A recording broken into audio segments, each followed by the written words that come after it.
Hey everybody, welcome to the Wadcast Podcast. I'm your host, Eddie Ift, and today we have an amazing episode. I always say that, but I truly believe this episode was one of my favorite episodes to do.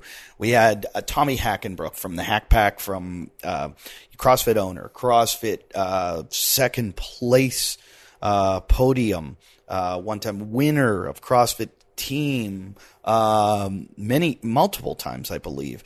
Also, the Broken Skull Challenge, won that show and was the reigning winner until Hunter knocked him. Oh, no, it wasn't Hunter. Someone else got him.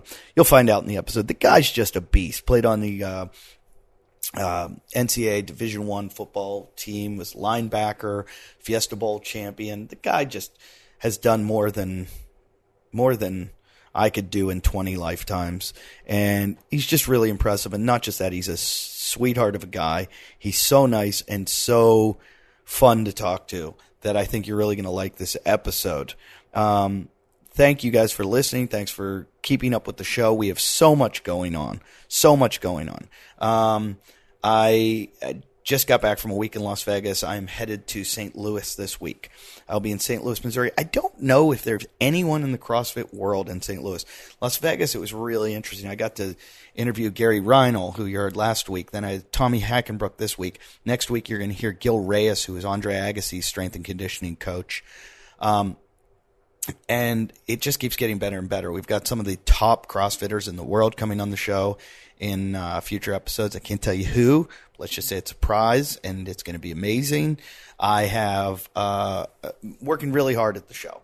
And so join our Instagram. Join our Instagram, Wadcast Podcast. Send me some messages. I like to hear from you guys. I've heard some criticism about our commercials and about the introduction being too long. There's a thing called fast forward. You can do it. I wish you wouldn't, because the ads, I vet these myself. I get to know the companies. I get to know the products. So I believe in the ones that I present to you. And I try to present you good shit that can help you become a better athlete, a better performer, and just help your life in general. So you can fast forward through it, but I'm trying to send you good shit.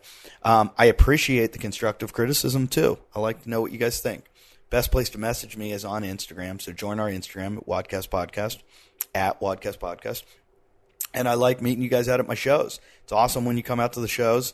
I had a whole bunch of people at the Kevin and Bean show. I had a bunch of people in Las Vegas, and hopefully I'll see some of you in St. Louis. I've already heard from you. I forget the name of, I should always remember, CrossFit Maryland Heights. That's where I'll be working out. It's right down the street from my hotel. That's why I go there. It's literally 2 blocks away.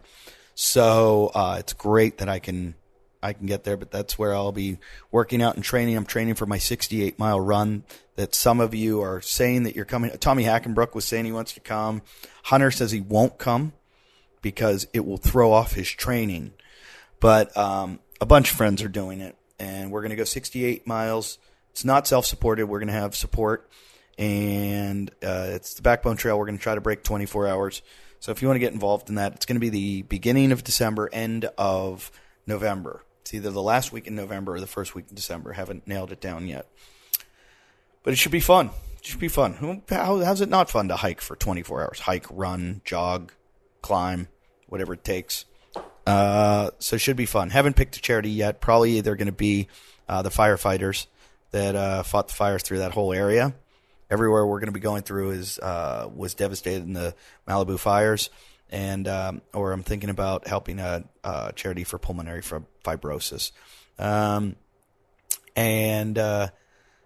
If you want to come see me live, I got lots of dates coming up. Like I said, I'll be in St. Louis this week. At the Funny Bone, and that is May 2nd through 6th. I'm flying out Thursday.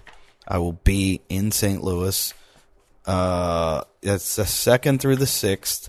And then I go straight to Las Vegas again. I will be at the Comedy Cellar at the Rio Hotel. And that is a fun show. Lots of fun comics on the show. I am there the 6th, 7th, 8th, 9th, 10th, 11th, 12th. And then the 19th of May, that big show at the Comedy Store was canceled by me because I don't want to compete with the last night the final episode of Game of Thrones, because I know all the nerds have to go watch that, and they're not coming out to watch me. So we are postponing that date till July. So there will be a July date at the Comedy Store. June, I'll be back at the Comedy Cellar at the Rio. That's the 3rd to the 8th. So I've got 2 weeks coming up there. Then the 13th to the 15th, I'll be in Atlanta at the Punchline. That's June 13th, 14th, 15th. Then I believe I'm going to Skankfest in New York City on the 21st, 22nd. The 23rd, I think I'm in Stone Harbor. 23rd or 30th. I got to find this all out. It'll be at eddieift.com. 23rd or 30th. I'm going down there. My buddy's having his 50th birthday party, so I booked a gig down there. And the 26th, I'll be in Yonkers, New York, and the 28th in Valley Forge, and I'm going to be in Mount Holly, New Jersey. All these dates will be up there. July, I'm headed to Hyenas in Dallas. That's the 18th, 19th, 20th. 21st will probably be that date at the Comedy Store, July 21st.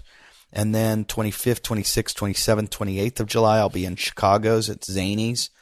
Then in August, I have Omaha, Funny Bone coming up. I have the Dead Crow in Wilmington, North Carolina. I have Boise, Idaho at Liquids, in Fort Worth, Texas at Hyenas. It's all in August. Then in September, I'll be at the Comedy Store in La Jolla, San Diego. So if you want to check out all those dates, you just go to eddieift.com. You can book tickets through there. Come out, see me, say hi.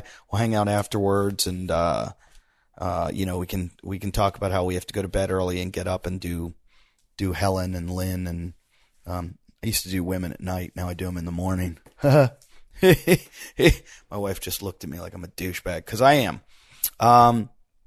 Go to wadcastpodcast.com. Use the Thrive click-through or the U.S. Wellness Meats click-through if you want to help yourself. I'm just saying help yourself. I'm not telling you what you got to do. I'm just saying you want to save money, you want to get good stuff. I truly believe in those places. So we get a little affiliate fee. And I'm not making really any money. I'm just helping you guys out. Do I have anything else to tell them? Nothing else? I guess I could tell you about, I talked to Dylan this week, because Dylan is helping me with my nutrition, trying to get me those 68 miles. And one of the things I've found is I'm trying not to lose any muscle on the way to doing this, which is I don't have much muscle to lose. So I'm keeping up my diet. I'm lifting weights in the process, and I'm trying to supplement my protein because it's just so hard to get so much protein. So I did my research to find out what protein would be the best for me, and I decided on a company called Xology. And the reason being, it's been developed by a team of CrossFitters, one of which is an Australian. You know, I love Australia. These guys were just all about finding the very best. They're elitists. They're CrossFitters. And they found the best cows that give off the best milk, that make the best whey. And so their whey protein's all grass-fed. So if you're on a keto diet or a paleo diet, this is the stuff for you. Tastes delicious. The sweetener they use is all natural, and it comes from monk fruit. So it doesn't spike your insulin. You know, it's all the good stuff. It's everything you need. You're not going to be carbing out on this thing. You're just getting really good protein. And here's the best part. For someone like me that travels a lot, I hate making bags of protein and measuring it out and bringing it with me. It's such a pain in the ass. And the worst is when they take it from you at security at the airport because it's not small enough or whatever. Well, they've got these little 20-serve bags for home, and then they've got single-use PODs that you can take with you on the road. Just throw them in your bag, and you've got enough for how many days that you're going to work out or you're going to be gone or you're going to need. And here's the best part. When they told me about them, I go, whoa. Those are like Keurigs. I said, those are really bad for the environment. And they said, well, ours are fully compostable. So how cool is that? And here's even the best part. You take these little pods and you put them in their shaker. So you get the shaker, put it in, pour your water in, then you press it down and it opens the pod and all of the protein powder comes out into the water or whatever liquid you use, coconut water, whatever you use, and you shake it and boom, you got it. So it's not only the best quality nutrition, it's so portable and everybody's going to want to know what you're doing. And they have full range of like pre-workout, BCAAs, grass-fed WPIs, and vegan proteins too for all you weirdos out there. So I'm telling you, this is some of the best I've ever come across. Get your hands on it. It's Xology, and that's spelled Xology, Xology. Check them out, Xology. And it's xology.co, I believe, xology.co. And here's the deal. If you use the promo code WODCAST, you're going to get 15% off. Okay. So, check this out. xology.co, WODCAST, WODCAST. Try to use all caps, I think. WODCAST, it's going to get you 15% off. And, then thank me. That's my favorite thing. Tell you to thank me. So, send us some messages. We love to hear from you guys. And, I almost forgot. Patreon. After last week, I talked so much about, the Myopucks. We got a billion people signing up for our Patreon. And I just want to tell you that Myopucks, last week, if you didn't buy an electronic muscle stimulator after listening to Gary Reinhold, you're out of your mind. You want to evacuate congestion out of your body without re-injuring tissue, you got to get one of these. I've got 2 bad toes right now, and I'm hooking them up to my feet constantly. My legs, my quads, my calves, flushing all that blood, making the muscles move to send the blood to make the process, the inflammatory process to send that, expedite that. So you need to get yourself one of these. Get yourself a leopard claw, which will break up all of that tissue, and then the Myopucks is going to evacuate it. And this week's winner, we give, if all you have to do, $5 donation, $5 to Patreon, and you get in a drawing. I'm not supposed to say that. Patreon doesn't like when I say that we're doing a drawing, but that's what we're doing. So you do it. You put yourself in there, and then we give one person every single week a Myopucks and a leopard claw. That thing costs like $450 for the Myopucks. So you're getting one for $5 maybe, or $5 a month. You get $5 a month. You get the show, and then you get a Myopucks. So this week's winner is Jackie Mims. Jackie Mims. Congratulations, Jackie. You will be getting a message from Myopucks, and you will learn how to get your Myopucks and your leopard claw. And I hope you enjoy it. I hope it keeps you healthy. And I hope you guys that are listening enjoy this episode with Tommy Hackenbruck, and send us some messages on Instagram at Wadcast Podcast.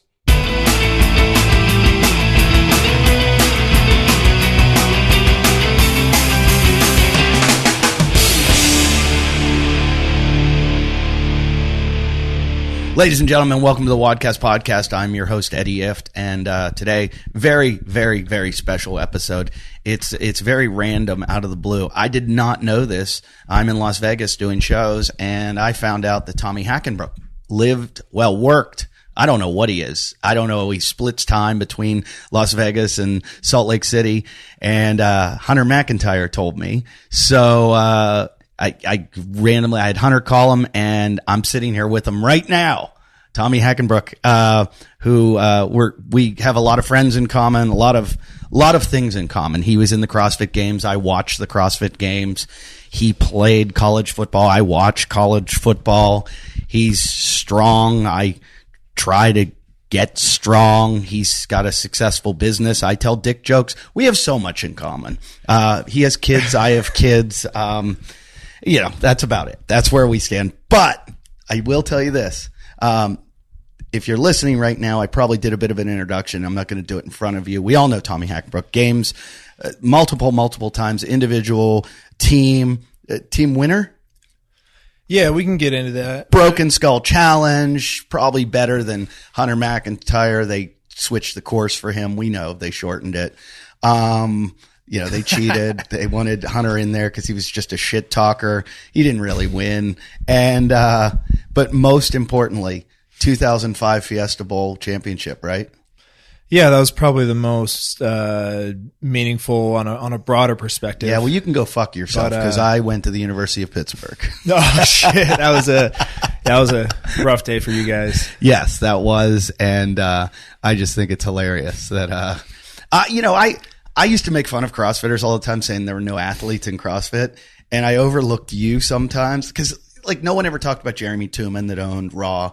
CrossFit would always talk about these like Rich Froning guys and whoever. And I'm like, yeah, but what have they ever done in sports? Like you played on a national championship or a Fiesta Bowl championship team, Division I, starting linebacker, and they never really discussed that about you as much as because I always said if you get the athletes in this sport, they'll take over. Yeah, it's well, I would love to talk about that, but it really is all about perspective. So, from one perspective, I was a starter on the national championship team because we all know USC got their national championship stripped. Oh yeah, and even though Auburn was undefeated and all this other crap, I'm claiming it. We're not claiming it. Oh. No one else at Utah is making this case. I'm going to make the case. 2004, 2005 college football national champions. What did you guys finish? Third?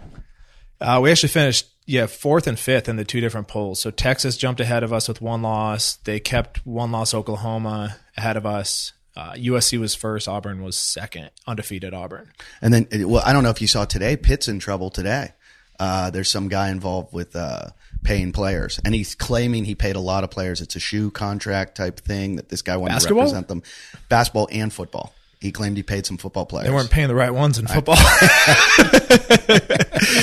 Or they weren't paying as much as Alabama is paying. I'll put it that way. Yeah, these days I was around, I grew up around sports programs. My dad was a booster. He was actually the president of the Pitt Golden Panthers. Oh, wow. So I saw a lot of shady characters my whole life and was like, that's weird. Clingers. We call them clingers in college. The coaches would warn us. There was guys, there was agents, there's people, even at Utah, which is arguably one of the most clean programs around. There's never been anything that I know of that's substantial. Yeah. And there was never anything I saw, but there was definitely those clingers that would try and get in with some of the players. So it absolutely happens. And I mean, you look at where playing college football is so amazing because you talk about bringing in different people from different backgrounds. Yeah. And all like respecting each other. I mean, it was the most egalitarian system I've ever been a part of as far as within our team. But college football at large, I mean, you can get way into like the exploitation of athletes, and you got guys coming from nothing and you're expecting them to make the right judgment call when someone's like, hey, here's a couple grand in cash. Yeah. And as a grown adult who pays bills and has kids, you're like, why the fuck would you risk your future over a couple grand in cash? Right. When you know these guys and what they're coming from, like, God, there's a million things they could do with that would better their lives. Yeah. So, and not to mention, 20-something-year-old males are typically not known for making good judgment decisions. Yeah. And it's also, people don't understand this, that like as a college athlete, these kids, even if you're on a scholarship and you come from like a totally impoverished background, just because you're getting your education and your room and board paid for, what happens at 11 p.m. when you're hungry and you haven't eaten and you need food? Like, where's that money coming from? There's there's such little source of income for those kids that where the other kids, their parents might send them $100 to deal with that kind of stuff, or they have a side job where they're making, $15 an hour or something. As a college athlete, you're not allowed to have that job. So it's a very corrupt system, and I think it could be fixed very easily by giving, a supplemental. Yeah, I tried one day to do the breakdown because being a comedian, I 4-wall shows a lot of times where I figure out, like they'll say you rent the venue and then you take the entire door. Okay. So, and then you think of your marketing costs and everything else that's involved. Your opener, whatever you're paying them, your flights. So you got to skin the game to get people to show up. Right. But so then I'll do the breakdown. I'll say, okay, so it's a $35 ticket. I'm making 40% or something, let's say. Okay, so I'm making whatever, $17 a ticket or whatever it is. So I've tried to figure that out with colleges, like how much money, like if you've got like a Michigan, if you got like 110,000 seats, and you're doing like 6 home games, how many seats are being sold? How much money's being brought in? Plus television revenue. If we just went ticket sales alone, like how much those players should make. Yeah. And it's ridiculous. Well, not to mention the booster donations. I mean, the ticket sales are substantial, but the venues can be used for, they be rent out for different things. I mean, University of Utah, they were doing the AAF team there. They do cyclocross stuff there. They'll do concerts every once in a while. But, I mean, the fact that it's a tax write-off, like it's crazy. I mean, it's for whatever it is, but like, look at the money Phil Knight gives to Oregon. I mean, there's so much excess. Yeah. And there's so many people who are so wrapped up into college sports. I mean, it's everything to them. It's weird. It's kind of a lot of money. It's kind of weird. I grew up around ticket sales aside, there's just so much damn money in it. And, we got scholarship checks. Like even at the time, my scholarship check was, I think $650 or $700. My rent was like $350, like pretty much a going rate for when you're sharing a house with 3 other people was like $350. And then I had a car payment of $200. So basically I had like $150 of disposable money a month. And my parents would send me $200 a month all the way through college. Like that was how much they contributed, which I'm eternally grateful for. Right. But I think the checks have gone up a little bit, but the checks don't even like come close to matching just the standard of living. No. And when we were in the dorms, you get, your check was like $75 a semester because they're assuming that everything's taken care of, all the meals. They only serve 2 meals on Sundays. If you slept in past 10, which college kids never sleep in past 10, right? Like you miss breakfast. And so you basically get 1 meal a day on a week. There's just so many things wrong with it that if they could pay all the guys on the team an extra $500 a month, which is, 100 guys on a team, $500 a month, that's $50,000 a month. Right. And cost of the university. Yeah. So what's that a year? 60,000 a year or 600,000 a year, 600,000 a year, not even $1 million. Coach makes $3 million a year. It's ridiculous. The coaches in almost every state. There's enough money. The coaches are the highest paid employee of the state in almost every state. So, like it's public. Yeah. You can look it up. That's insane that the coaches make this much money and the players are getting screwed like this.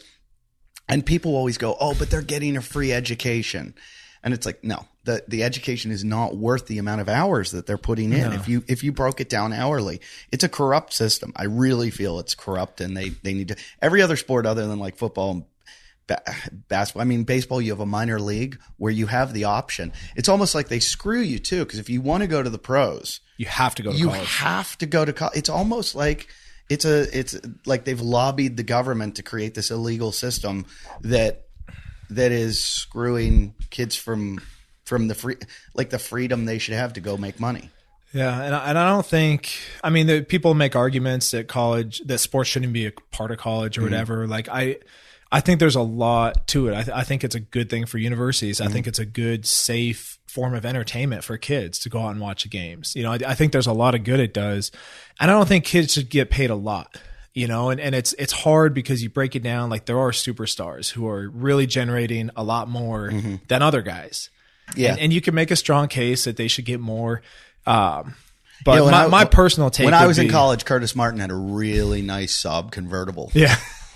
There might have been some clingers there. But I mean, everyone's going to have their own, take on what would work. I think guys should make a little more while they're there, they should be able to live like an upper middle class kid whose parents send them a few extra $100 a month. Don't give them a ton of money because they're just going to blow it. Right. And I think there should be some sort of payment upon graduation, to every college athlete, Division I, across the board, whatever sport, and make it biased by sport. If football brings in the most money, pay football players more. Yeah. Because they're generating the TV contracts. But I think every kid should get a bonus for graduating, that they can use after college. What do you think about, I've always thought that maybe the football team is affiliated with the university. So it's like you have the option. You go to school, you play for this team that is part of the university. It's like the university sponsors a football team. And it's basically like a minor league team. And those kids then have the option. One of the bonuses is they can go to school there. If they don't want to go, they don't have to go, because you and I both know some of them. I mean, I went through student support services where, like I basically didn't take a test the whole time I was in college, because I would just go have the tutor show me what was going to be on the test. So it was very easy to get through school because of that. So my hand was held the whole way through.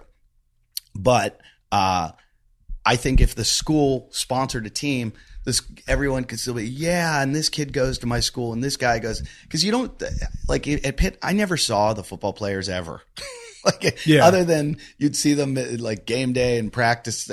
Like we shared some of the same facilities. Well, you weren't taking sociology classes. Yeah. Well, I did take Rocks for Jocks. I took geology, and because they told me, they're like, take this class.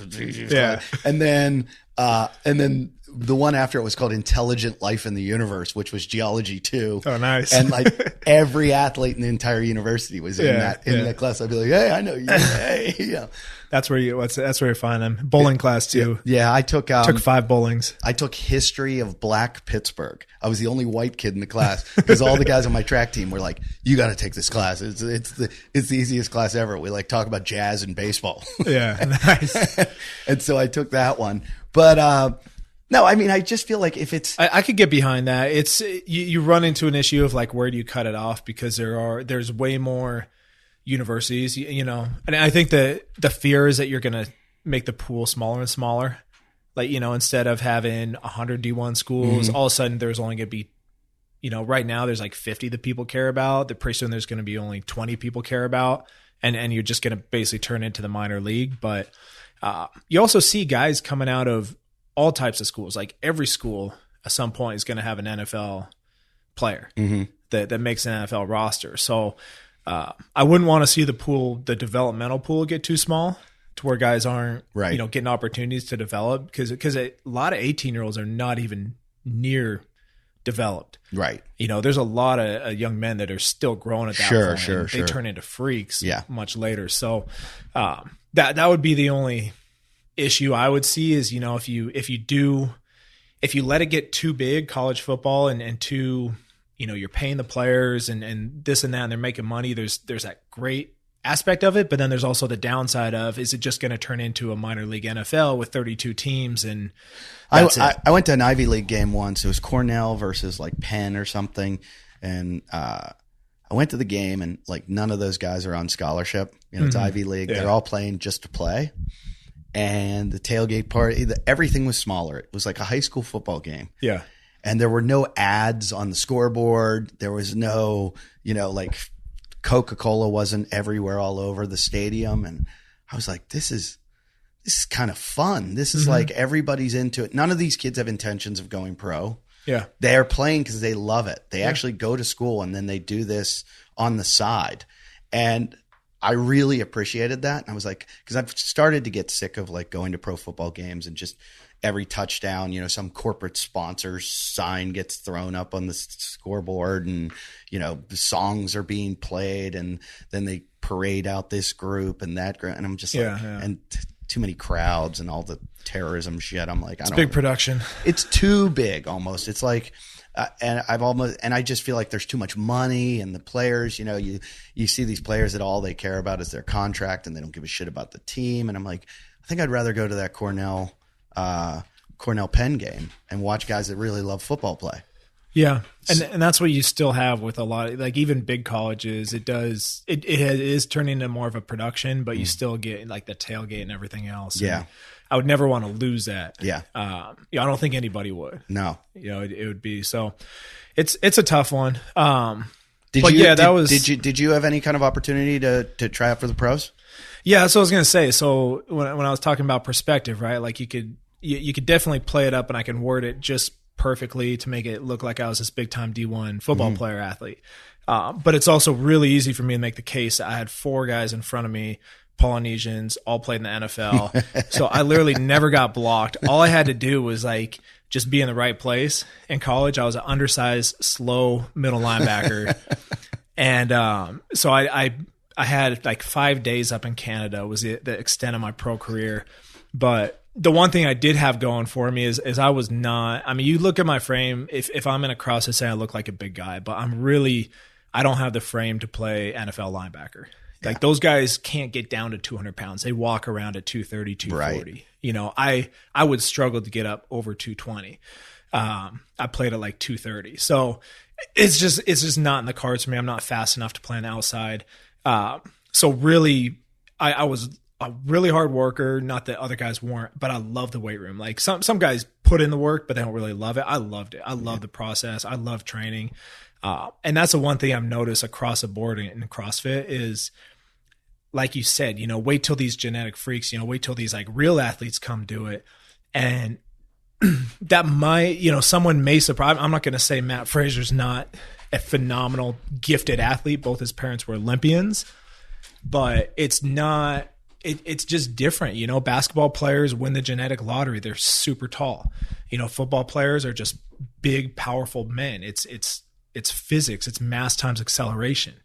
You know, there's no advantage in football to being average size. You know, you want to be fast and long arms. Yeah. You know, when is that going to get you anywhere in CrossFit? So I really think CrossFit is the ultimate. That gets you knocked out in the open, Jacob Hepner. Yeah, there you go. The long arms will get you. So it's really the one thing where work ethic is the number one. You know, every other sport, work ethic is a big part of it, but usually there's some intangible, some measurable thing like arm length, you know, your ape index, your wingspan to your height, your 40 time, your vertical jump. You know, most people can train the vertical jump all they want and they're not going to make it go up or down a significant amount. But in CrossFit, I'd put work ethic number one because you learn in like 5 different sports. And you're being not just proficient at them, but really like elite at 5 different sports. A lot of the best CrossFitters, you know, you look up their rowing scores, what they're putting out, they're probably rowing better on the C2, you know, right? Yeah. Not on the water, but they're probably power output wise better than most D1 rowers. Not all of them. Yeah. But I'd say they're right there as far as capacity. And that's just one thing that they're doing. You know, they're not doing iron crosses on the rings, but, I'm surprised they're not. I've been thinking about that a lot more lately. When I watch, there's a woman that does a gymnastics seminar out of Vancouver, and you're watching like she converts anyone who does. I should give her props for what she does. I'll find her. She's on Instagram, but you see her just turning over this class full of people with just such good technique, people that could never do a muscle up that you think, and they're just doing incredible muscle ups. And I thought. And she has them doing all these gymnastic movements. And I'm like, wow, I'm so surprised that CrossFitters haven't really taken to gymnastics because James Newberry's gym down in Australia, I work out a lot. And when I'm in Australia, and they teach a silks class there. And the guy who teaches it, I got to be friends with because he surfs a lot. And I said, hey, what's your story? And he goes, I was a gymnast and blah, blah, blah. And I'm watching him do all this stuff. And I'm like, so how are you at CrossFit? And he's like, you know, I don't really do it, but he's like, those guys are monsters, you know? And I was like, yeah, but the shit you're doing could help you, that so many workouts in CrossFit would be so simple for you. So easy. And he's like, oh yeah, there are some. He's like, but when I have to pick up the bar and do really heavy stuff, I'm like, but you're so far ahead of every CrossFitter when it comes to like iron crosses and all that kind of stuff. It's just nothing like that calisthenic movement. So CrossFitters put so much time into the weightlifting aspect of it. And it's like, you can only get incrementally better at that. And it's a constant thing. Why aren't guys going like hardcore into the gymnastics element of it? I just see it being like, you see how effortlessly these guys do bar muscle ups. Yeah. There might be an argument that that's probably the biggest opportunity. You know, I look back at when I was competing, that's probably where I had the biggest opportunity to improve. Right. Is if I would have done that. I'd say it. Are you done now completely? You're not going to do team or anything? No, I just try and pick goals that sound fun and go after them. Masters? No masters? That doesn't sound fun. That would require too much training. But yeah, gymnastics, there's a huge opportunity there. I'd say lack of, coaching, just not knowing where to go, and then time. I think people get too wrapped up in they're already doing 2 to 3 hours of programming a day. Right. Where are you going to find time to do the other stuff? And so it takes someone who's uber committed to go seek that out and prioritize, I'm going to give myself an extra hour a day to work on my gymnastics with a coach. But the guys who do it. Louise Eberts is the gym. Louise Eberts Gymnastics. Okay. Up in Vancouver. She just does some amazing, when I go there, I'm going to take her seminar. Well, it's stupid. I mean, I worked with Dusty, give a shout out Dusty Highland. Yeah. Like I went and sought him out early on in my competing. It was recommended by Matt Aporta, who used to be with SFH. Yeah. I know Matty very well. Yeah, good old Matt. So he, in a very nice way, without totally dogging me, said, hey, maybe you should work with a gymnastics coach. Clearly, he saw something in my performance. Well, you're also a bigger guy, so it's kind of obvious. But I worked with Dusty for 2 days one year out in LA before a competition, and God, that's stupid. This guy doing bar muscle, like front lever bar muscle ups without even bending his elbows. That's weird looking. Where he's like floating. Yeah, I thought it was fake when I first saw it. Yeah, a lot of it's just hitting those holds and like no, and doing stuff like that. That's all technique. Dusty had me doing ice cream makers and just what that developed in body awareness. It wasn't even strength. I had the strength. I had the muscle, but it was body awareness. And all of a sudden, my bar muscle ups got better. My muscle ups got better. I became more aware of where I was. Just in the kip. You know how when you learn to do butterfly pull-ups, or if you see people, they're just struggling because they do 2 and then they get out of rhythm, and they can never find that rhythm. Right. And when you take a few steps back and go to like the foundational stuff, which is how gymnastics coaches coach, and you go with positions and you learn and you hit those positions and you feel which muscles are activating, it's unbelievable how that opens up all these things that you never realized were there. And all of a sudden you have way more body awareness than you've ever had. You can hit those positions and you can feel yourself when you're not hitting them. You can, at least for me, I can make adjustments on the fly. And so all of a sudden it went from sometimes my butterfly pull-ups are on and sometimes they're off, kind of like double unders. Like sometimes, no, it was like now, no matter what I'm doing with butterfly pull-ups, I can always hit that. And I know when I'm starting to get out of rhythm and I can work my way back into it, if that makes sense. Sure. As you get older, no shoulder injuries? No, I don't think I ever trained enough. Yeah.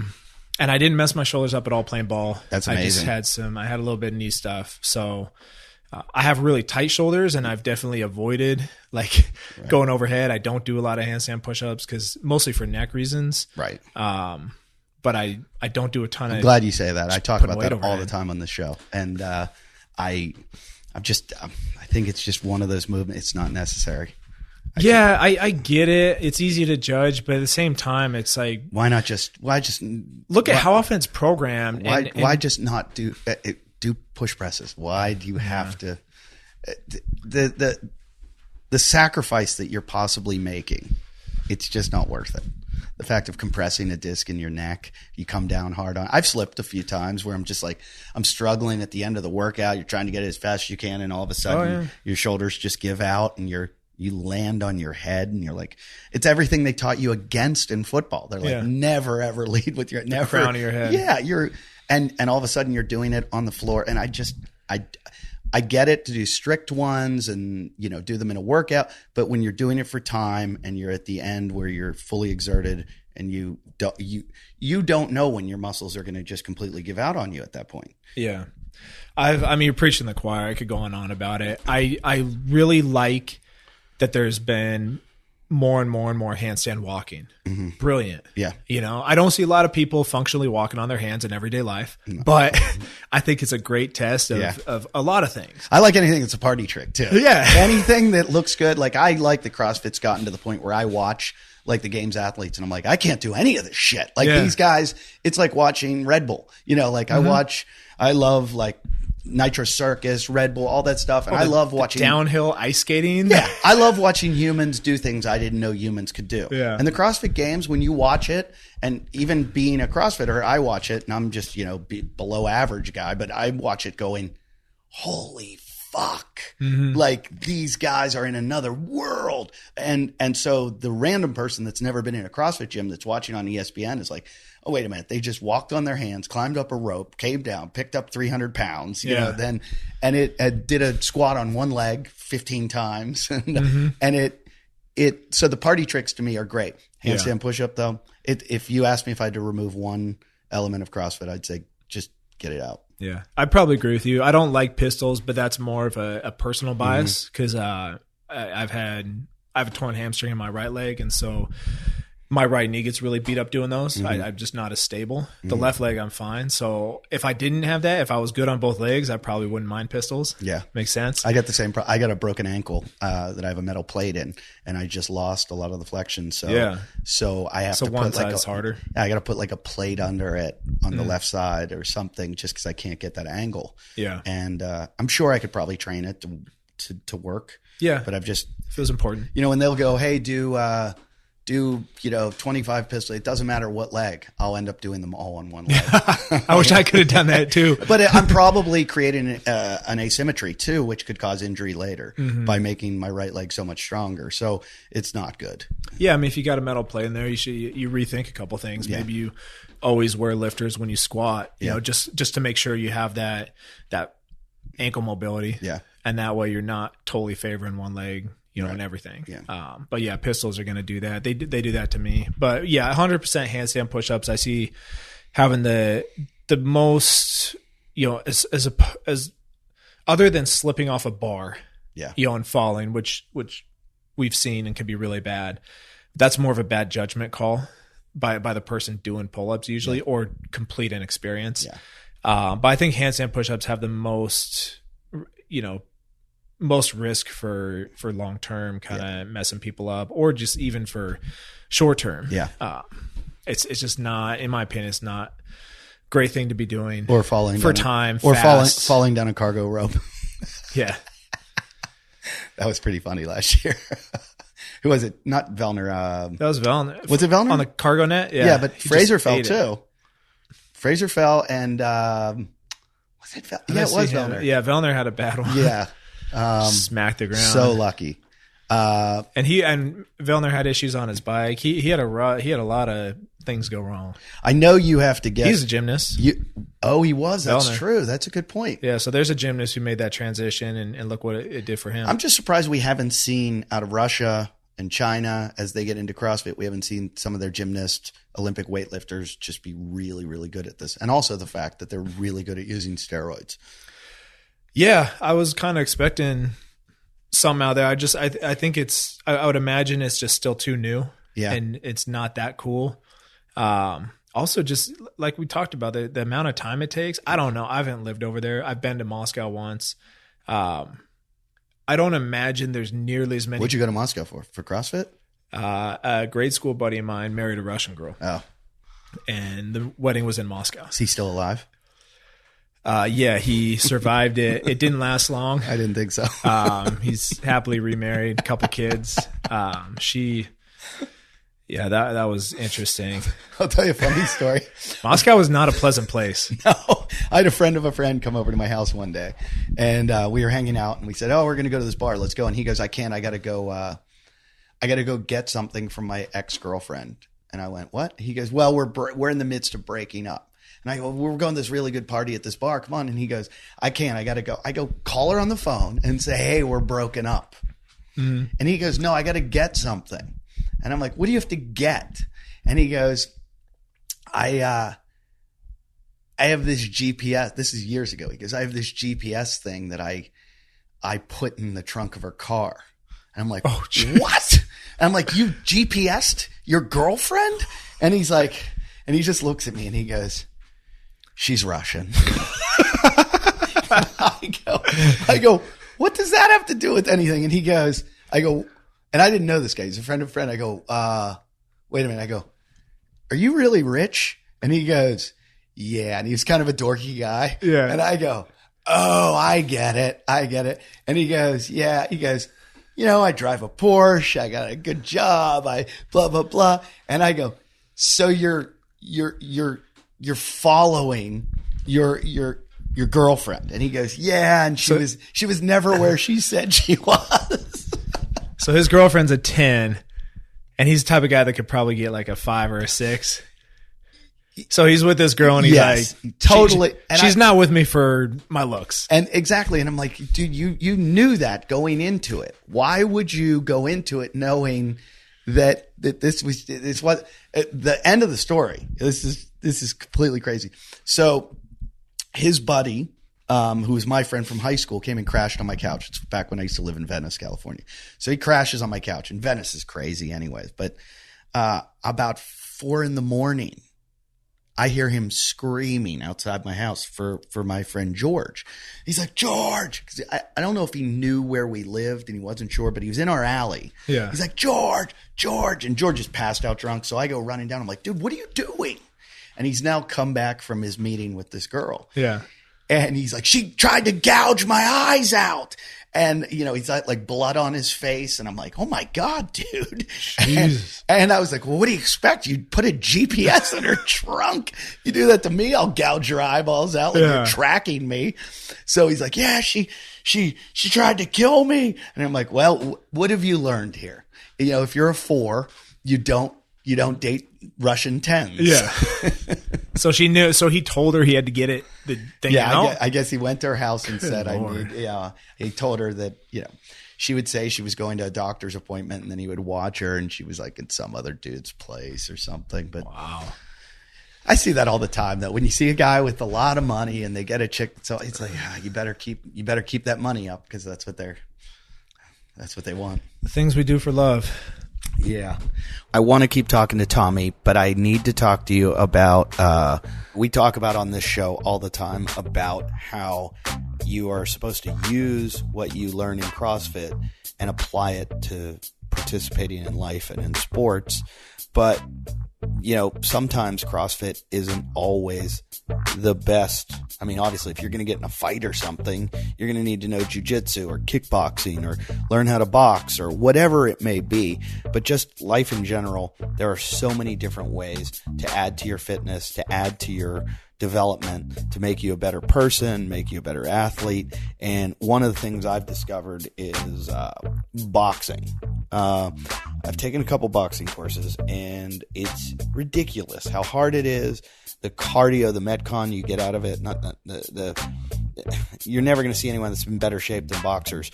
And you've heard on the show a few times, we've had on Tony Jeffries, who's an Olympic medalist, former undefeated professional boxer.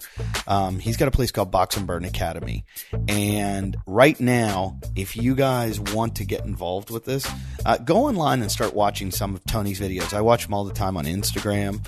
He's always got really good advice. It's like you can almost learn how to fight by watching just his little Instagram videos. So many little things that you can pick up.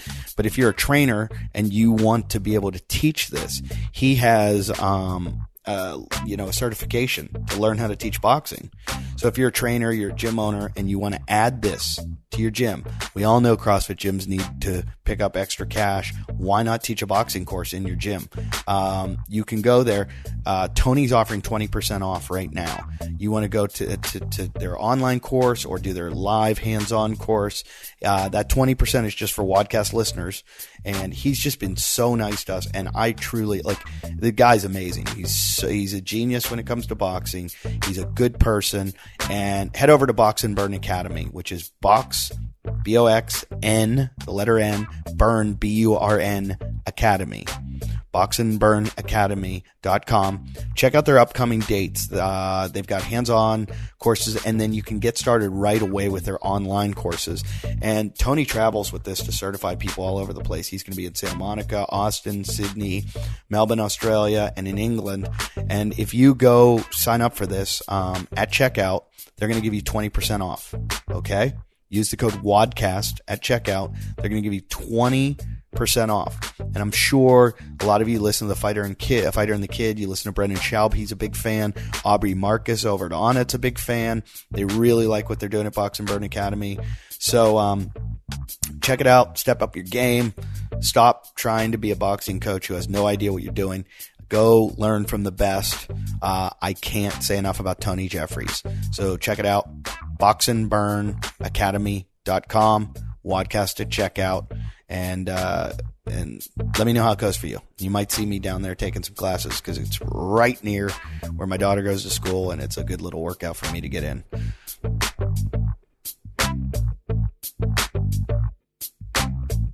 There's nothing I love more than when I pull up into my driveway and I see a package that is delivered, a box that is delivered, and I look on the sender's, name and everything, and it comes from Kettlebell Kitchen. Kettlebellkitchen.com is one of those, everybody's got this meal delivery service, but if you look at most of them, the food's crap. It's not giving you what you need. If you're a CrossFitter, you're one of these guys that wants to eat perfectly because you're all about being the best that you possibly can be.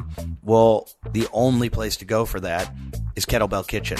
I'm telling you, if you're into losing weight, you want to build muscle, you want to just PR on everything, you want to win competitions, whatever your goals are, Kettlebell Kitchen is the place to do it. Their meals are designed by nutritionists, they're prepared by chefs, they're it's so convenient, it's cold packaged, so when it comes to you, you take it straight out of the box, it's got the ice in it, these ice packs, and you take it and you put it right in the refrigerator. You just put it in there and then they're ready to go. So if you have a very busy life and you don't have time to prepare your food or cook your food, I got some the other day that are just so good. It's unbelievable. I mean, and it's not just hey, here's some steak and potatoes. It's like General Tso's paleo chicken or Athlete grilled pesto chicken with sweet potato noodles, or bison beef sliders. That's one of my favorites, by the way, the bison beef sliders. Or keto grass-fed steak and avocado with greens. I mean, it's perfect for you. You're getting the healthiest stuff out there. You're gonna know your content, what you're getting, your calories, your protein, your fat, your carbs. You just heat it up in the microwave, and then you go to town on this stuff, and it's delicious. It's absolutely delicious, so convenient, and I can't recommend a delivery service more. So if you want to get a hold of Kettlebell Kitchen and get some of these, go to kettlebellkitchen.com and use the code WADCAST. You're going to get $25 off your first 2 orders of $50 or more. Use the code WADCAST to get $25 off your first 2 orders of $50 more. Get yourself some of those bison beef sliders. Just try those first, and then you'll be sold. All right. So kettlebellkitchen.com. Use the code WADCAST. $25 off your first 2 orders. Well, so now you own how many gyms now? Just one? I've been blessed to not have a lot of money. So sometimes I think that I consider myself a lucky man. I watch my friends that get really successful, and all of a sudden then something will happen to them, like the Me Too movement, or someone comes after them for something. Yeah. And it just looks like their life. My brother used to say it all the time, the Biggie Small, more money, more problems. Oh, yeah. He's like, you just want to stay under that radar. Chris Rock said it to us one time. We were all sitting at the Comedy Cellar at the table where all the comics sit, and he goes, there's a perfect level of fame. He goes, it's not being famous. He goes, you're only famous for 15 minutes after the show. Mm-hmm. He goes, because then you can meet any girl that was at the show, probably hook up with her, go home. He goes, she's not going to want to get money from you because she knows you don't have money. So, there's no lawsuit. There's no getting pregnant. There's no, he goes, it's perfect. It's the perfect. He goes, you have to understand. He's like, careful what you wish for. Because when you get to his level, it's all trouble.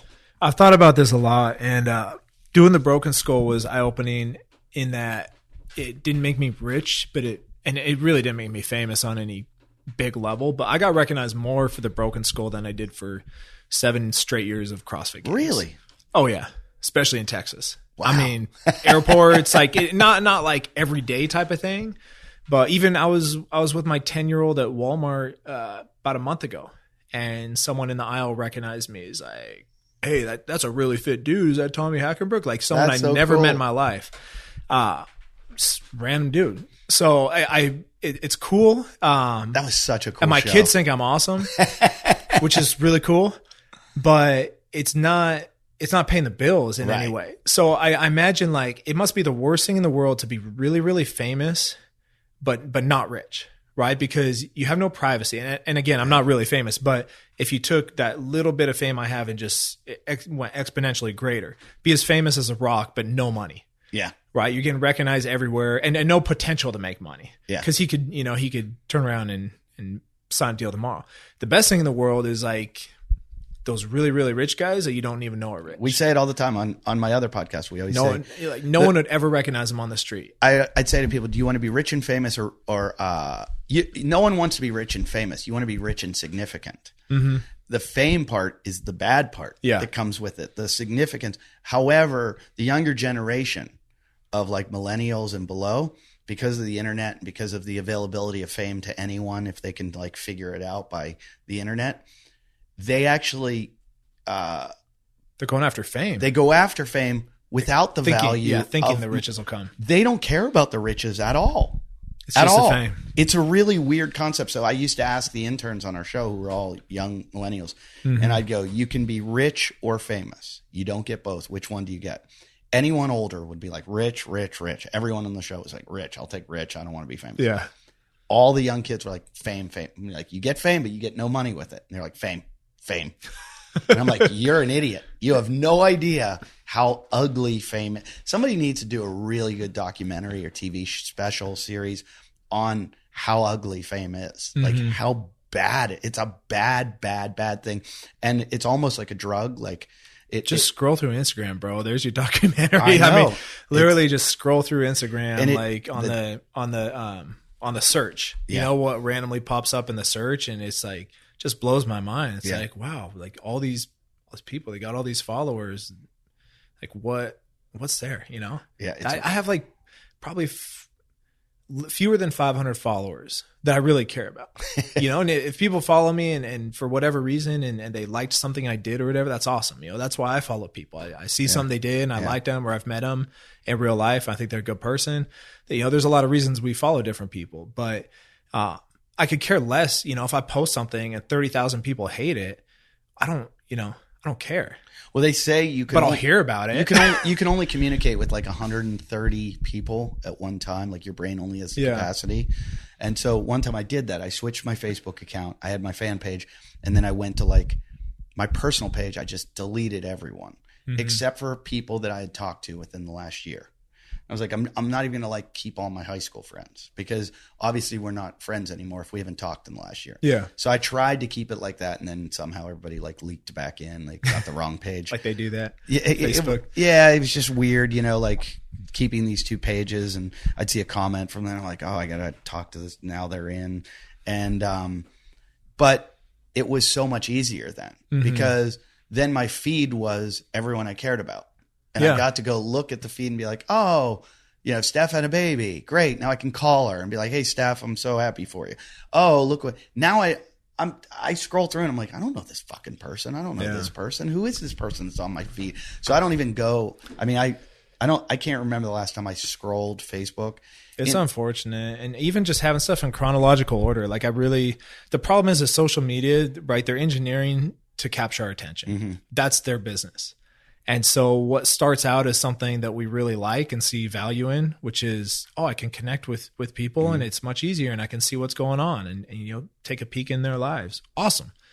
But pretty soon it's nothing like it was when we first signed up, right? It completely morphed into something different. Yeah. And now it's just a tool for attention seekers to grab our attention. It's for advertisers to grab our attention. It's a little weird too, how everybody's like, I see amazing things on there, like amazing, like these dudes that'll like climb building, you know, you see the guys do the hands, and you're going, they sit around all day long going, what can I do to make myself more famous today? Like when I post, it's I got to tell people about my show. I just want people to come to that's it. Yeah. I just want, what I do is stand-up comedy. I want people at my show. And I'm actually going to hire somebody to just handle mine because I don't like it. Because I like skiing, surfing, mountain biking, all this stuff. But even when I'm watching and I'm like, oh my God, look at this guy skiing this round, I'm angry because I'm like, I want to be there. I don't want to be on my phone watching someone else do it. I want to do it. Yeah. So even though they're doing this, like, but they're also, the progression is ridiculous. How far everybody's pushing everything because everybody's watching monkey see, monkey do, and then monkey excel at what the last monkey did. Oh, that it's they're dying. I mean, yeah, some of those guys are literally dying just pushing the envelope. I mean, yeah. And I think the most extreme. I wish we could like pull it back a little bit. Like, okay, everyone's blown my mind. Yeah. Like in every aspect of life, you're mind blowing, but it's almost too much for my brain to handle at this point. Yeah. Where I used to like, oh, the viral videos is crazy. And then it also gets shorter and shorter. You know, it's almost not cool. It's almost not even enough to watch someone climb on top of a skyscraper, you know, and stand on one foot with a blindfold if I have to watch for 60 seconds. Right. You know, can you show it to me in 15? And can you stand on a golf ball while you're doing it and also have your friend throw pies at your face? And everybody just keeps going to that next level to get this like dopamine rush of looking down and seeing, I got 2,000 views. I got 6,000 views. I got, you know, and it's these metrics that we're all going on, these numbers that we see of likes and views and uploads and downloads and they say that releases dopamine in your brain. And so we've got like a world of junkies now. They're like, I gotta get a rush. I gotta fucking do something that people watch me again. I do. I've been catching myself lately, you know, just opening the phone and looking for notifications just to, you know, it's like, I always expect there to be something and I use my phone a lot for work with emails and text messages, a lot of communication with other, you know, gym owners. And so I'm constantly checking it like, oh, what have I missed out on? Yeah. And then I'll check myself. You know, it's like 9:00 and I'm at home with my family and I'm like, if it is something for work, am I going to respond to it? No. Oh, like, you know, at this point, I'll wait till the morning. So why am I checking it? There's a really good thing that you can do in here now. And iPhones has a thing, and I'm going to do it because my daughter that's 4 is just starting to not just start, but she can already master a phone and go in, put the codes in, find her videos, want to watch them. And I hate her being on. Yeah. But there's screen time. I've seen that. Where you can, look, I've been on 4 hours and 33 minutes today. Like, that's insane. That's what happens when you're on the road. You're bored, bro. You can set limits for your apps. You can have downtime. You can, and you can also, there's one, I think, or maybe, set up screen time for family. Yeah, so you can set your family screen time. So like lock your kids' phones at a certain point. That'd be smart. And I'm going to do it. Yeah. I'm totally going to do it. Yeah, I've been checking that. I like the update I get once a week.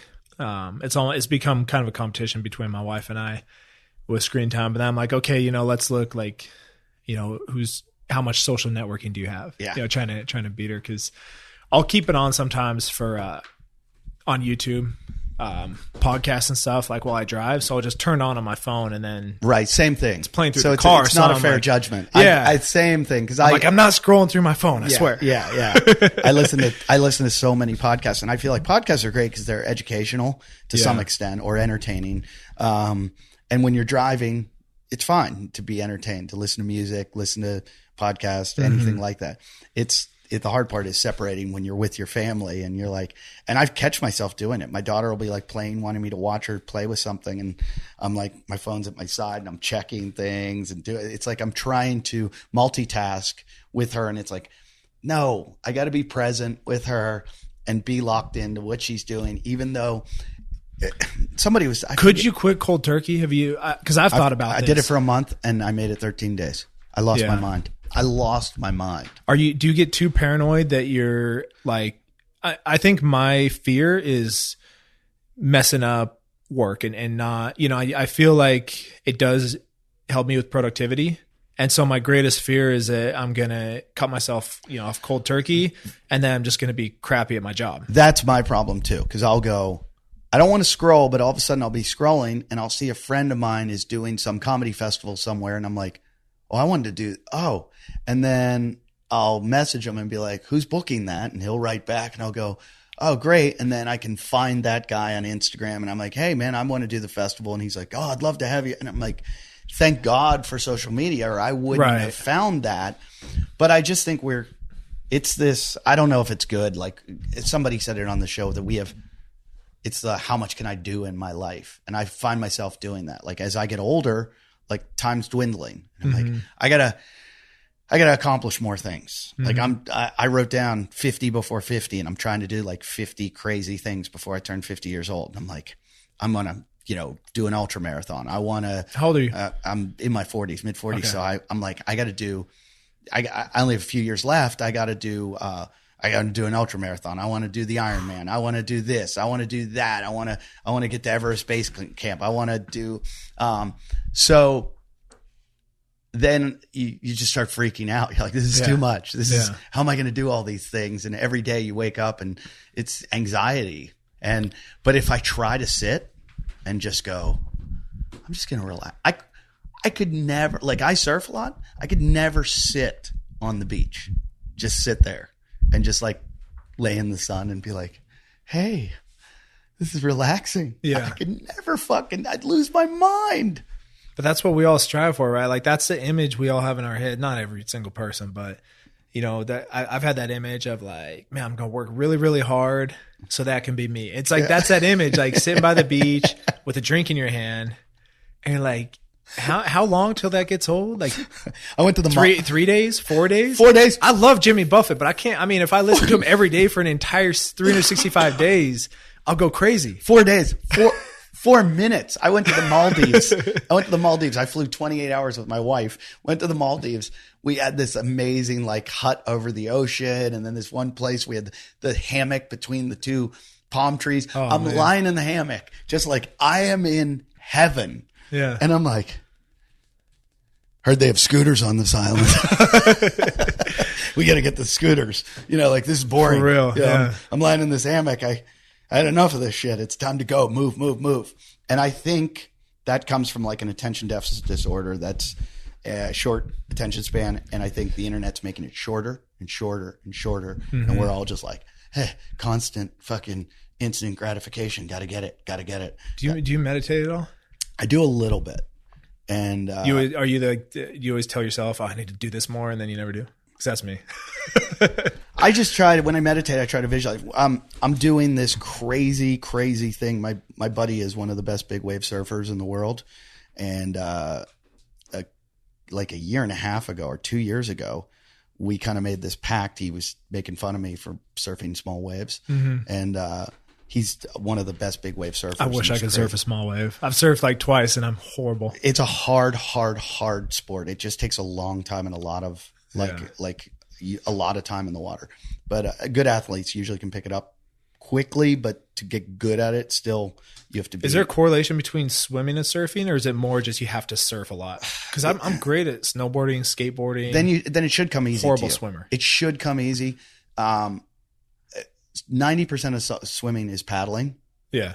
And it's also like you've got the engine for it, but it's also a knowledge of the waves that's what got me. You can't get quickly. You have to watch waves over and over and over and over again where you're like, I know exactly where to paddle into that wave. Mm-hmm. And I surf with a guy who I've had on the show, Jamie Sterling. When I go with him to Hawaii, he lives over there and he's was big wave champ of the world 2013. He'll go to me, Eddie, move over 2 feet, 2 feet, 2 feet.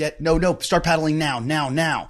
And he puts me like in the sweet spot of the wave every time. And I'm like, wow, like his knowledge of that wave is so precise that it's like something. And that spot too, right? Because is every spot a little different? Every single spot is different every day because of the contour of the bottom of the ocean and the swell and the direction it's coming and the wind so that's what's fun about it. That's why it's like golf or something else. It's you'll never totally master it. Never. And they were I was talking with them.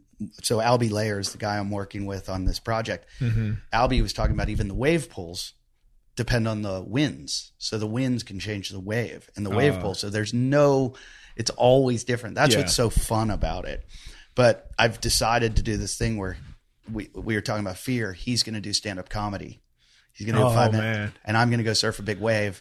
And so I went to Surfer Magazine last week, and we had this whole interview on camera. And I thought I was going to Todos Santos off Mexico and getting towed in. And they're like, no, they don't let you tow there, and that's too easy. They're like, you're going to Jaws if you're towing in. So I got to go to Maui and surf Jaws, which is one of the scariest waves in the world. And don't die, man. That's my whole fear is I keep like, I've got a kid on the way. I have to be really calculated. Yeah. And that's how I'm going to be, is I'm going to look at it. And we talked about it. How do you build up to that? Like, or do you? That's what I'm going to do is, as the swell's rising, you start surfing a bigger and bigger and bigger wave. And as you develop confidence. And so what I was saying, going back to it, the meditating, I've been doing, Brian McKenzie's been helping me with my breath holds. And I'm up to a 3.5 minute breath hold. And it's all about like recognizing my CO2 and when I'm tolerating it and when I'm not. And because when I get thrown down and held underwater, at a certain point, all my oxygen's gone. It's very quickly, really quickly, more than just like, holding your breath. So when you're breathing hard before you go under too. It's like I've held my breath for a long time underwater, and without any training, but like in a pool, right? Right. And the trick was to gradually slow my breathing down as much as possible, so I could just go under really calmly, and hold my breath. That's not the state you're in when you're. Well, it's all about relaxation. Surfing. So one of the things one of the guys was telling me is like, do an activity when you get thrown underwater. Go into relaxation and make a barbecue. I got to get the chicken. I got to put it on the grill now, and in your head. So it's like that's when I've been meditating during these breath holds. I used a thing called Apnea Trainer. If you go to Brian McKenzie's website, he's got a whole thing to do these like breath hold. I didn't know he's into that stuff. Yeah, he's super, super into it now. He's all about, using nasal breathing, which I've been doing on a lot of my runs now, trying to keep my heart rate lower but it's all about like, as soon as that wave takes you down, you're going to go into anxiety. And as soon as that starts, all your oxygen is leaving your body. You're going to expel it and frantically moving your body, and it's going to use up all your oxygen. So you just have to go into this like, I'm okay. Everything's fine. I'm just going to, and Albie was telling me, he goes, just say to yourself, I know I can stay here for a minute. He's like, you're not going to be under there for a minute. Yes, he's like, true. Just say to yourself, and I'm like, that's so scary when you're 30 feet underwater, like going, I'm going to fucking die. Like this is terrifying. So, at least those waves are really far apart, right? So it's not, when they're that big, it's not like they could just go one after another. That's the greatest fear. Is it the second wave? Yeah. The second, when you come up on after the first one and you're like, and the second one hits you. And there are guys that on the way up from the first one get hit by the second one and the impact while they're underwater, and it bounces them back off the bottom. I've had that happen once, sort of, in Australia. And it was smaller wave. Yeah. It was probably like a 10-foot wave, and it was fucking terrifying. Yeah. Luckily I hit the bottom and was able to push off and go rocket because I had no air left. Yeah. But I hate talking about this because I get so nervous. My hands start sweating. And I got you. I don't, I'm working it out, and I've committed. The more I talk about it though, the more I'm committed to doing it. You watch Alex Honnold, right? This free solo. It's the same thing. It was an hour and a half of anxiety. If you put in the preparation though, it's that translates to everything in life, I'm sure. Yeah. But I learned that as sports at Utah. And Coach Meyer, I'm sure he had adopted different mantras over the years. He's coached for a long time. Where'd you play your high school? In Bend, Oregon. Okay. But Coach Meyer, his big thing, one of his big mantras when he was coaching us was the most prepared team wins. He'd say it to us all the time. The most prepared team wins. And so it was all about our preparation. Yeah. And it was, just locking in that mindset, whether it was the winter, doing our 6 a.m. workouts or the summertime workouts, and no matter what it was, if it was a weight room, if it was watching film, if it was watching film at home, if it was team meetings, it was, if you take preparation seriously, in everything you do, your warm up, just basically treat every day as a professional, and this is our business, then the games will slow down. And he would say that, and like they literally did. Yeah. The more prepared we were as a team, the game slowed down. And did being coached under him, did that help you in your coaching of CrossFit? 100%. Yeah. He was, aside from my dad, Coach Meyer is probably the biggest male influence in my life. Mm-hmm. And then Coach Whittingham, probably third on that list. What do you think it is that makes Urban Meyer so good at what he does? Preparation. Really? Just the intensity and the drive. And it also, it's also his Achilles heel. I mean, I know he's very open about it at times. I mean, it's caused huge difficulties in the family, being a husband and a dad. And it's not for lack of, character. It's not like he's carousing and going out on his family. Right. It's he's just so into his work. Yeah, his mistress is football. Right. We've talked but about, he can't turn it off. He's an intense guy. I've talked about that a lot with some of the exceptional people in this world, the Tiger Woods, the Lance Armstrongs, the Urban Meyers, the guys that really, really excel at one thing. And sometimes I think at the point in their life where they are excelling to that degree, they're usually neglecting other parts of their life. To be the best at anything, you have to sacrifice other things. And they might later in their life be able to make up for it, because they were so successful. They made all this money, and then they can kind of take their family life back or start refocusing. I use Kelly Slater as an example all the time. He's the greatest surfer of all time. But, once he kind of was winding down his career, which he is kind of now, he was able to focus into other parts of his life, his relationships or his, and I'm just watching this from afar, his business. Right. But I find it hard to believe that anyone can have a well-balanced life. I mean, Rogan always says, quotes Musashi, who says, there's a quote about like, if you can be the best at one thing, you can be the best at this like famous swordsman. If you can be the best at one thing, you can be the best at all things. Like if you can master one thing, you can master everything. But I think it's hard to master them all at the same time. Like you can do one, move on to the next one, but to be like the best family man, the best, the best husband, the best CrossFitter, the best businessman, it's really hard to do all of those. And there's pressure to do it. Yeah, I've been feeling, it's, God, I mean, you look at almost anyone and you can see that same pattern. I mean, people's motivations are different, but the pattern you see in champions is pretty much the same. There might be guys who put in more hours than use Matt Fraser and Rich Froning as an example, because we're on the Wildcast podcast. There might be guys who actually, clock more hours.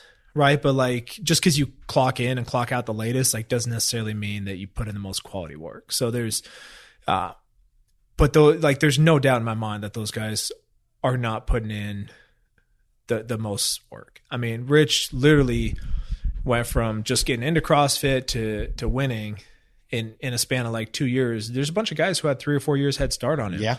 Guys like Jason Kalipa. He's a perfect example. Matt Chan at the time was really, really good and really smart, training really smart with good coaches. But Rich just worked and worked and worked. And that was, he probably did a lot of things wrong.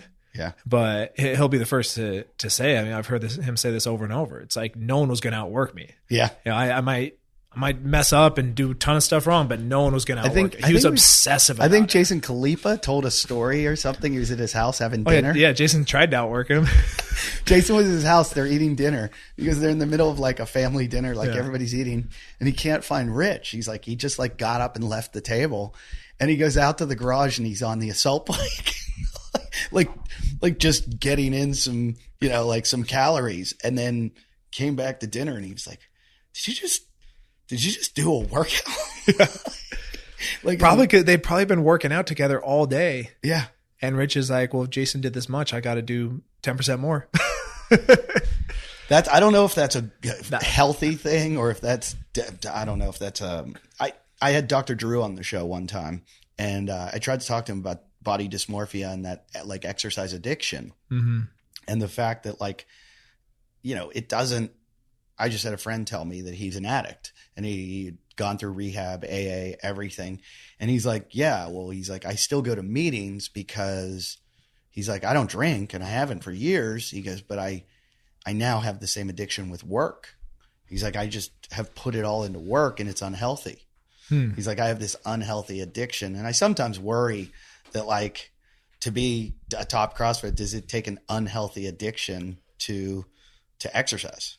There's a few guys off the top of my head. I'm not going to name names. I mean, it's personal, but there's definitely a few guys, and I wouldn't doubt that most people have tendencies, but I know there's a few guys who are, you know, recovering addicts to different degrees, you know, and have had those patches in their life. So yeah, 100%. I mean, it's the obsessive personality. I know I have it to a pretty high degree. I used to skateboard in like 7th and 8th grade, and I would be, you know, 3-4 hours at night just trying to land a kickflip or a 180 flip or whatever, you know, and most people who have skated can relate. A guy as big as you on a skateboard. I wasn't this big. I was pretty good though, man. I was, you know. Would you ever do it now? Yeah, I have 2 skateboards at home. Yeah. Tried to get my son into a little bit, so you know, so I could live vicariously through him. I'm doing the same thing with my daughter. As a father, it's tough. It's like I'm, you know, selfishly trying to get. I'm not pushing my kids toward any specific thing, but selfishly, like I'm like, man, that'd be cool if my son got into tennis because I've always wanted to play tennis. Yeah, it'd be cool if he likes skateboarding because I could skateboard with him. Yeah. I can't just grab a skateboard and like, see ya, Allie, you know, I'm going to go skate for a couple hours. Like, good luck with those diapers. Yeah. You know, you have your priorities and you have your obligations. So, but if I'm like, oh, I'm going to watch the kids, we're going to go skate together. Do you want your son to play football? No, he's playing soccer. I wouldn't stop him. Right. But I do not want him to because of CTE and stuff. Yeah. Because of the head stuff. I think that's not to change the subject, but I really see we're at a pivotal point in football where I think I've heard it from friends that my buddy who's a high school football coach now, who was a quarterback of my high school team, was telling me, he's like, some schools are having trouble even fielding a team now. They're not good. The numbers are just so low because of it's just too scary. But it's not just football. Like like all these surfers I know that do these big waves, their brains are getting rattled every time. And, you know, I've had I played football, but some of the biggest hits I've ever had skiing. I hit my head 1,000,000 times. Yeah. There's so many sports that I think we're just learning how bad and how much damage we've done. So CrossFit's not looking so bad. No, I wish there was more. You know, I wish there was more research. I wish we were further along. I watched a movie and it scared me just simply from the fact that it was all the accumulation of all the small hits. Because I actually never suffered a bad concussion. Never ever? No. I mean, got my bell rung. Yeah. Quote unquote. Yeah. But it was, when that happens, it's not, you know, you're not like, oh, you got to sit out for a week or whatever. It's just, you get kind of dizzy. I never puked from getting hit in the head.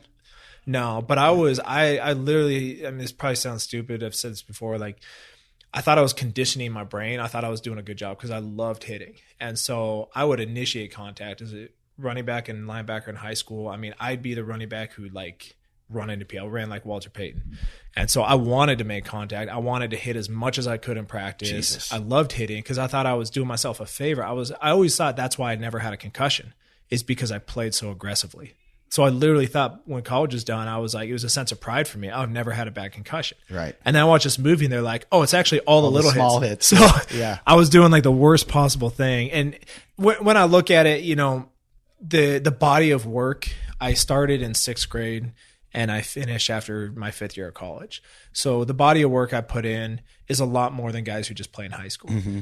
But you look at guys who've had 10 plus year careers in the NFL, playing 16 game season, like and playing against bigger, faster, stronger people. Sure. So every hit is more significant in the NFL than it was in college, and every college hit is more than high school. Yep. So for that reason, I'd be surprised if I was like at high risk. You know, I don't see I don't see like this epidemic. I don't know if I do either. Sometimes I wonder, like my father-in-law played in the NFL for a bunch of years, and I always look at him like, when's he going to go crazy and come at me with a butcher knife? Like, am I just going to be sitting in the house and all of a sudden, he goes out to the garage and gets a shovel? And he seems perfectly fine. He went and did that. The NFL had him go do this like 6-hour long testing everything to check his brain and do all these scans. And did he live a pretty healthy life? Because I have a theory that like that probably contributes somewhat. It has to, or it could just be bad luck. It could just be some people's brains are more susceptible. Well, this is why I'm a little worried. He was a hard partier too, really hard, and most of them were. My understanding. I mean, he played in the 70s and 80s, and exactly. He said they used to give him Quaaludes on the plane after the game to like come down from the pain. Yeah. And they didn't have all the rehab methods that they have now. And it was more pain management with and it was just like, drugs. Yeah, here's some drugs. And then they would party all weekend. He used to smoke cigarettes on the way to the game, like in his convertible driving through South Philly while people would throw fruit at him. Yeah. Crazy, crazy stories like that. The food they ate back then, just... It was a get as big as you can, eat, not get muscle, just get big and huge. The way you did that was eat as much as you can and eat anything. So I don't know. They focus on football so much, but if you look at, the BMX lost I forget his name. He was a really good BMXer and he had CTE from all his crashes. I forget his name. I would think you would see a lot more of it in sports like skateboarding and BMX and motocross and all those too. Downhill skiers. I mean, I had 2 kids in my high school. We had a big skiing high school, like everybody skied, and 2 kids had like horrific head injuries where they had to be like life flighted away. And both those kids today are still, like somewhat normal. Yeah. I don't know how normal anyone was that I went to high school, but I took some bad hits. Like I had concussions where I'd vomit, I'd be out of it and then I'd be like walking home from the hit and all of a sudden I'd be like, bleh, and I hear about, it's all the little ones. Well, I remember getting your bell rung, like you say. Yeah. Oh, yeah. I hated football practice more than anything in the world. Like, I hated getting my bell rung. I despised it. And it happened. Did you ever play Bull in the Ring? Yeah. Or the Oklahoma drill? Yeah, we do that. More so like 6th and 7th grade, not as much. Yeah. Bull in the Ring was like 6th and 7th grade. Oklahoma drill was all the way through, though. I think, like 2-on-2. I think Bull in the Ring's illegal. I think it's been outlawed in some states. I'm sure. For those of you listening that don't know what it is, a bunch of guys stand in a circle, fully padded up, 2 guys or 1 guy in the middle, and you run in place, and then the coach, everybody's got like a number or their name, and the coach will just yell out the guy's name, and he runs and hits the guy as hard as he can in the middle. Yeah. And then they yell if the coach doesn't like the guy, you always call someone's name who's at the back. Like behind them. Yeah, behind. So you have to turn around as quick as you can and get hit like a surprise hit. And you stay in for how long? However the coach tells you to stay in. Depends on how much they like you. Yeah, and we used to just get the shit kicked. I mean, that can't. No, that's just dumb. That's just hazing right there. It's not. No, it's not making anyone a better player. It made us resent our coach. We were like, he's a dick for doing this to us. Yeah. I never had a coach that was a total dick. Usually, if they ever did that, I never remember an instance of a coach putting like a weak, shy kid in there just to haze him. If the times I remember playing that, it was like all the studs would like volunteer. Like we'd want to go in the middle. Yeah. So I'd say I had to go to the bathroom. I had diarrhea. He used to call me Edith. My coach would be like, Edith, you're in. Edith, get in the middle. Bull in the ring. Circle it up. And I hated that coach so much. Ray Konjak, if you're out there anywhere, I'd like to fight you right now. I would fist fight him if I saw him. He's probably in his 60s. I'll kick your fucking ass, Ray Konjak, if you're anywhere. You grew up in Pennsylvania, though, yeah. Right? Yeah, it's a little more hardcore out there. It was a little ugly. Good football players from Pennsylvania, though. Absolutely. Back in the day when the steel mills existed. But so what's your deal? What do you do? What are you going to do now? What's the CrossFit? You're not going to do. I'm doing the Rogue thing next month. Okay. Is that the Legends? Yeah, that's the one everybody wants to see. Yeah, I mean, I don't know why. I don't think they really know what they're going to get. It's going to be interesting to see who's kept up.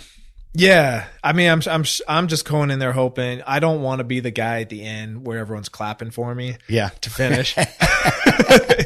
That's like my number one goal. I was getting pretty soft. This kind of like been a yearly thing for the last 3 years. Where do you feel you are with all your benchmarks? Squat, deadlift, bench press. I'm looking good. Okay. Yeah. One rep max. I'm fine. Okay. Who's programming it, by the way? I have no idea. I don't know who's really behind it. I'm hoping the Legends programming is different. I hope they don't over program for us.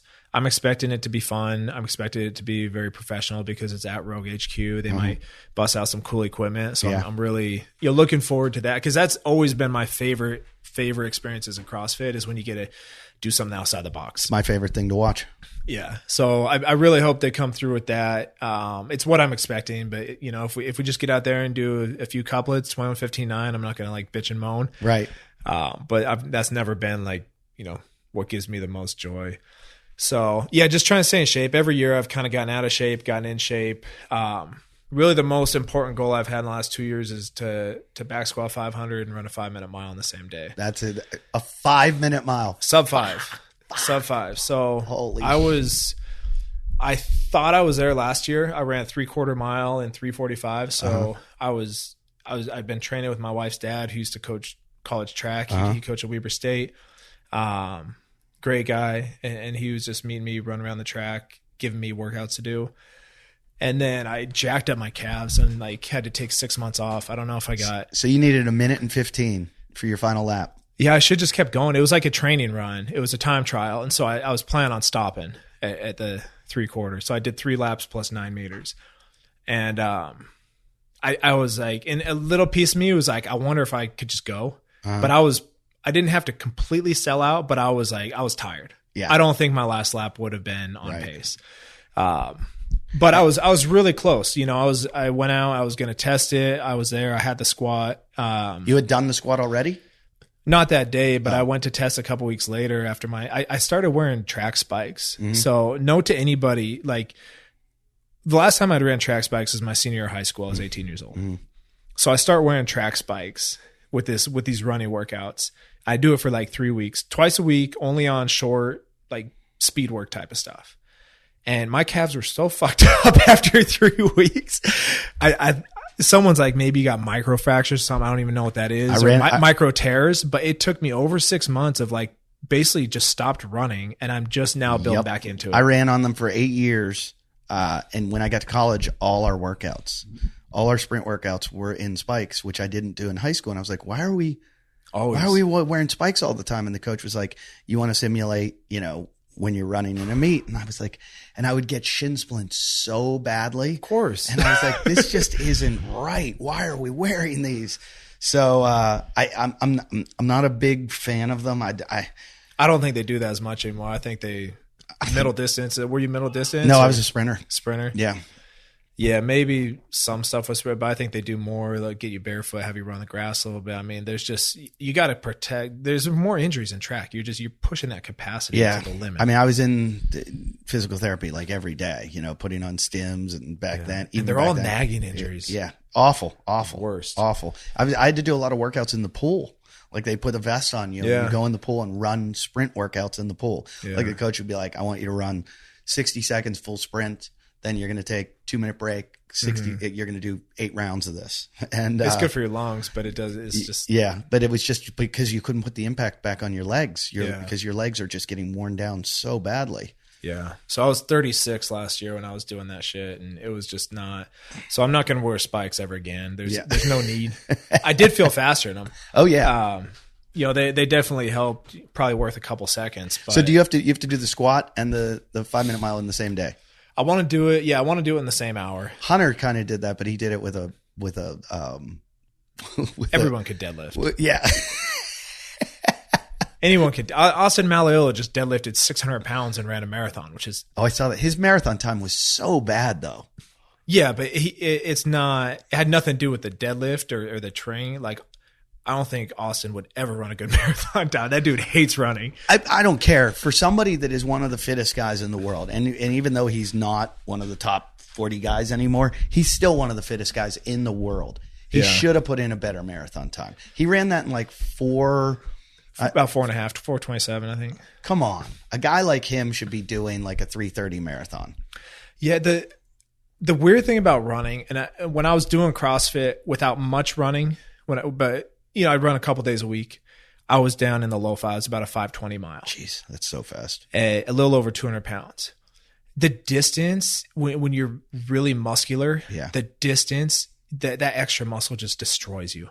And even Austin's not a big guy, right? But he's got short legs. He's not built for running, and he's very muscular upper body.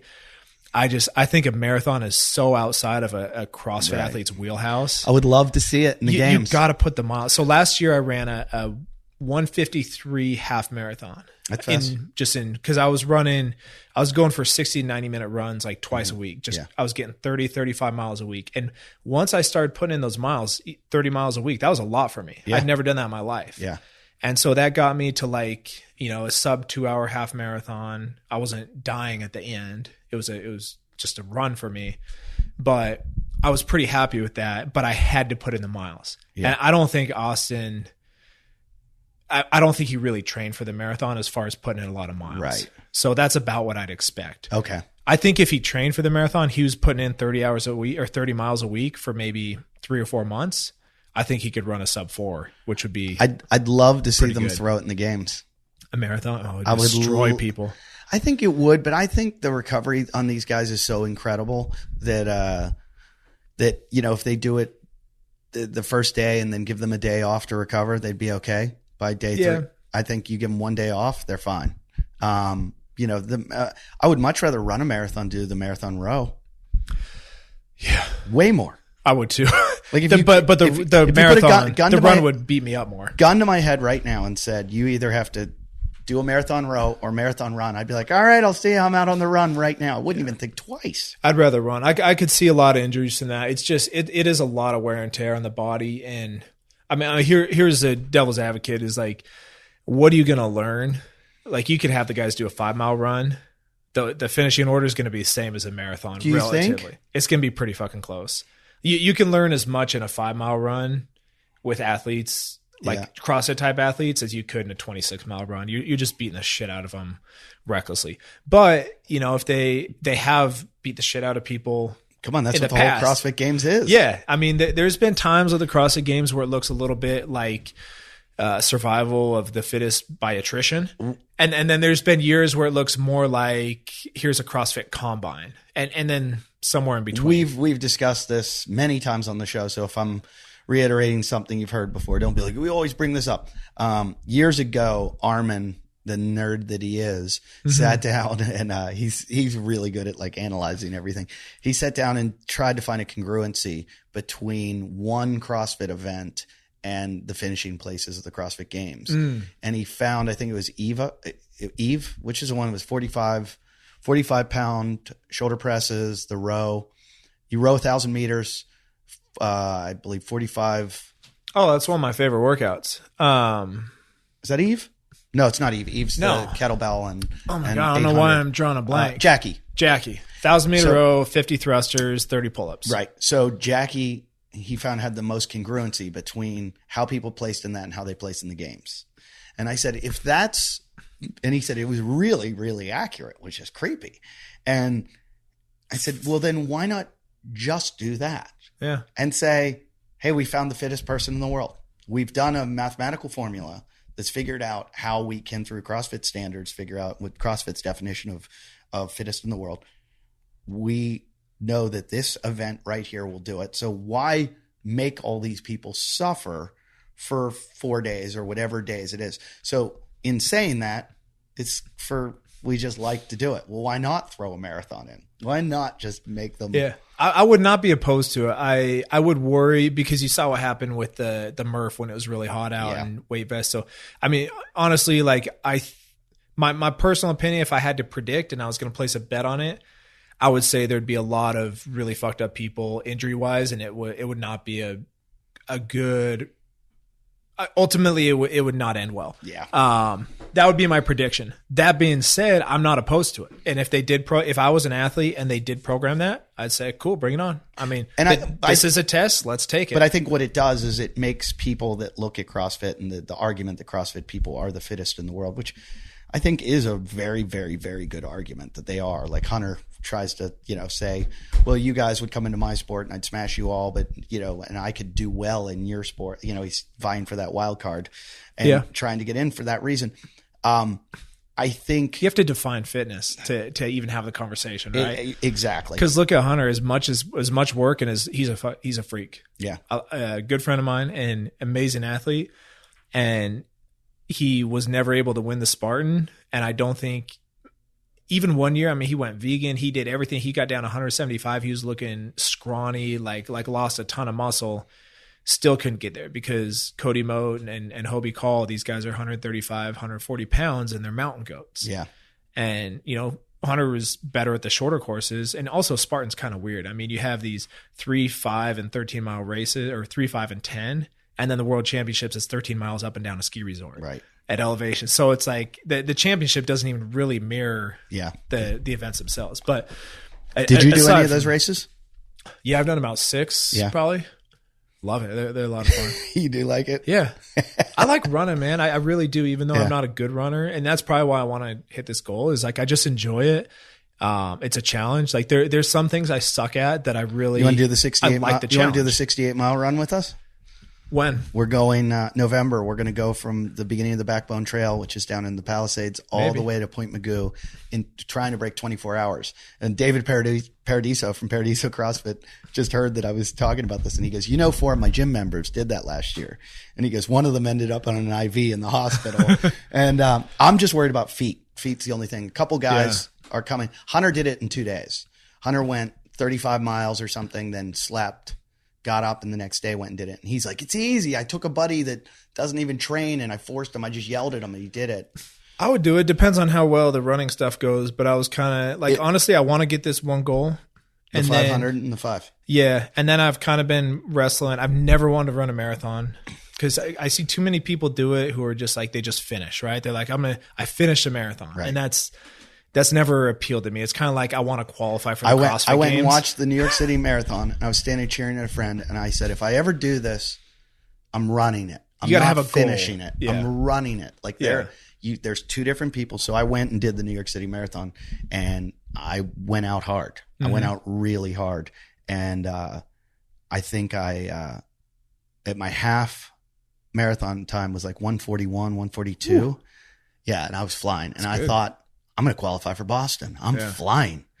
I ended up finishing in 409. Wow. Because so you'd never done one before.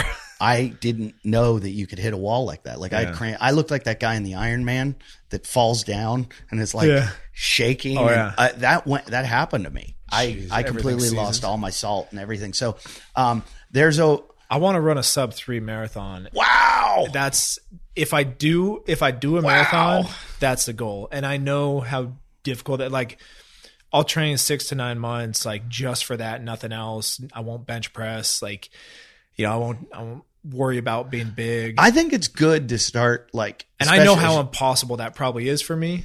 I don't know. You're a superhuman. I could never do that. There's thousands of people who do it every year. But that's their one thing that they're good at. Yeah. You're multifaceted. I mean, I'm not saying you couldn't do it, and you probably could because you're a freak. But we both could. But I could no. I know at this point in my life, I could never do that. I know it's not physically possible. I could not train and get to that ever. I don't think I ever could in my life. Yeah. Like when I ran 141, and in my head I was like trying to do math while I was running. I was like, I think I can negative split the rest of it. I felt so good. And the problem was it was all flat. And then we hit the bridge when you come into New York City. I think it's 59th Street Bridge. And it's a giant hill. And I started going up the hill, and all of a sudden I felt like I got the flu. And I was like, what just happened? Wow. And I went, I'm done. I'm out. It could have been the fueling, though. I mean, there's a lot of reasons people. Yeah, there were a lot of reasons. But I trained for 6 months for it. Yeah. And I did 2 to 4 miles a day. And then on weekends would just up my mileage. Every Sunday I would go like 8, 10, 12, just keep upping it a couple miles or a mile. For the 68 mile thing, I'm just going to train like that, train like a marathon, and then go out because I only have to run a 21-minute mile to make it in 24 hours. But I do these hikes on the trail all the time. And I come in like thinking I move fast, and I'll look and I was doing 17-minute miles. I'm like, oh, fuck. Yeah. How steep is the train there? I mean, 16,000 feet of elevation and 68 miles. Wow. That's a lot. A lot. Yeah, I do 2. So there's a couple hikes. There's one here, Frenchman Mountain, and then there's one that I'd always do in Salt Lake. So I'm glad I found one here. It's almost identical. It's about 2 miles. It's about almost exactly 2,000 feet of elevation gain. Yeah, that's a lot. 2,002 miles? Yeah. I mean, it's steep. That's brutal. But it's not running. Like I'm like 40 minutes. You're like using your hands almost. I'm 40 minutes and I'm going hard. So I'm tired when I get to the top. And that's like a 20-minute mile. But I'm like, if I can do like the worst, like steepest terrain, do a 20-minute mile, and that's like a sustainable pace for me. I think like a normal hike, I think I could do a little better. Wow. So you're here how many days a week? My wife and I moved down here. Oh, she's here. I thought you go back to Salt Lake because they're there. I have two kids with my ex up in Salt Lake. Okay. So you go to see them. Yeah. So when we split up, I had the kids half the time, and then my wife and I moved down here for work for the marketing gig. And so in Salt Lake, I have commercial property, and then a gym, and 2 kids. And then down here, I have my wife and I both work for this company, so we kind of have our full-time jobs and our own 2 kids. So you're not running the gym full-time. You got somebody else running it. Yeah. Husband, wife, Madison, Brittany Perkins. So they came down. Madison, I posted something online on Instagram saying, we're hiring, and interviewed him on the phone. And he wouldn't shut up about how busy his classes were at his gym. He was at the Choctaw Casino, Choctaw Nation, like this Indian casino, health center. And so no one really paid a membership. They all were basically granted, gifted free memberships. So Madison, his classes were always the busiest, and he wasn't bragging, but he was just talking about these people and how far they'd come. And he was so some of the personal stories of the people he coached. And then he talked about his boss switched him to mornings from evenings, and he hated it because he hated getting up more early. But then the morning classes started getting busier and the evening classes were less busy. Yeah. So that was his the silver lining. Yeah. And I'm listening to him. I'm like, thank God this guy is not looking to coach for me at my gym because he wants to go to the CrossFit Games. He wants to be on a team. He wants to compete. Yeah. Those guys, I was that guy. Yeah. A lot of good coaches in that area, but I wanted someone whose priority was the people he was coaching. So he's been the best hire in the world. I mean, he's absolutely amazing coach. He's turned around the whole culture of that gym, and pulled us through some really rough times. So we had went from one gym, expanded, and then whole divorce right when I opened 2 new gyms, had a bunch of turnover. It was just 2 years of just a nightmare, waking up every morning, pretty sure that the whole thing was going to go bankrupt. Jeez. There's a lot of nuances there. One lease I had a buyout. There's just a lot of really bad stuff that happened. That wasn't drama or anything, but it was just one thing after another, such bad luck. And the worst part was seeing the community just not really get service. It was I don't what's the point of having 1 gym, 3 gyms? Right. If we're not even doing a good job. I don't even feel proud of the product we're putting out there some days. And I was to blame. It was, I was the captain at the helm. So, it's been a saving grace to have Madison there. We're doing much better with 1 gym. So anyone who's thinking about expanding, I'd say, don't do it. Just better your 1 gym. Yeah. If you're a gym owner and you're feeling capped out on income or what you can make, do stand-up comedy at a local club, go moonlight as a bartender, find a different gig. Just don't fuck up your 1 great gym thinking that the answer is to have 2. It's just, it doesn't work out well, probably 90% of the time. It seems to me the hardest thing in the world to run a gym and make it profitable and keep everyone happy. And look, I know there's a ton of rewards to it, a ton of rewards in helping people and changing lives and all that kind of stuff. But sometimes I feel like the rewards aren't there. Like how much people bitch and how much people demand and want. And it's like, they don't realize how much the gym owner is putting in. And it's not just something that they opened, hired some people, and then they can go off to Hawaii and go vacation. It's a lot of hard work for the amount of money that a gym makes. Yeah. It's like financially it doesn't work out very well. No. I've worked with a ton of gym owners, talked with them, shared stories. I'm not a business mentor. I'm good friends with a couple guys who do that, and they have even more knowledge than I do.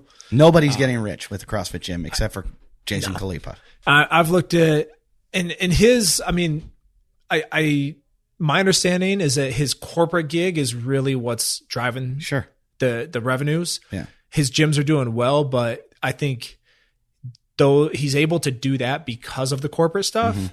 I don't think if he just had standalone brick and mortar gyms and no corporate stuff, I think he'd do well because he's Jason Khalipa. Right. But I don't think they'd be, this crazy profitable success. I think they'd be barely breaking even like most CrossFits out there. Yeah. Like if you're going to pay people a good salary, take care of your coaches, there's not a whole lot left over.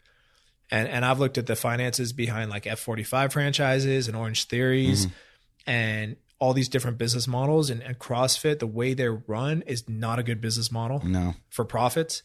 It's a great service to the people that go to them. It's a great methodology, but it's not. We had on the guys that own Alchemy 365, and which is like a CrossFit / yoga place. They're in Minneapolis and Denver now. From Minneapolis. And they said the same thing. The guy just did all the models and saw where the profitability was in group fitness, and it's like dollars per square foot. You know, that's like how you have to in CrossFit. It's like it's not there. Oh, sweet. I want to get a belt squat, but I think we have some space where we could do some group training. No, I want to put an Oli platform. We need some blocks there. Jerk. Oh God. My jerk block should have been paying me rent, bro. Don't use that area. That's where the ropes are. It's got to be a labor of love. It has to be. It has to be. And when you have 3 facilities, you don't love any of them. And so that's why it just doesn't work. You know, I've seen some people doing really well that have that one person at each place. I mean, if you can replicate that, the one person, they say that about any franchise. They're like, the secret is like, if you own a McDonald's, you're going to make like $600,000 a year or whatever it is. I've Googled it just to see how much those people make. And they're like, if you can get a good McDonald's, and then the secret is to open multiple McDonald's. And I'm not telling anyone to open McDonald's because it's shitty food, but then have a manager that can you got to have a good manager at every single one of those that oversees it. Yeah, you're making $600K a year when you have 5 managers who are all there 60 hours a week, making $50,000, $60,000 a year, something like that. Yeah, that's a lot of work. So competition, we know where you are. Now, what is this? Where I am right now? What's this place? What are you guys doing? This is the New You Challenge headquarters, I guess.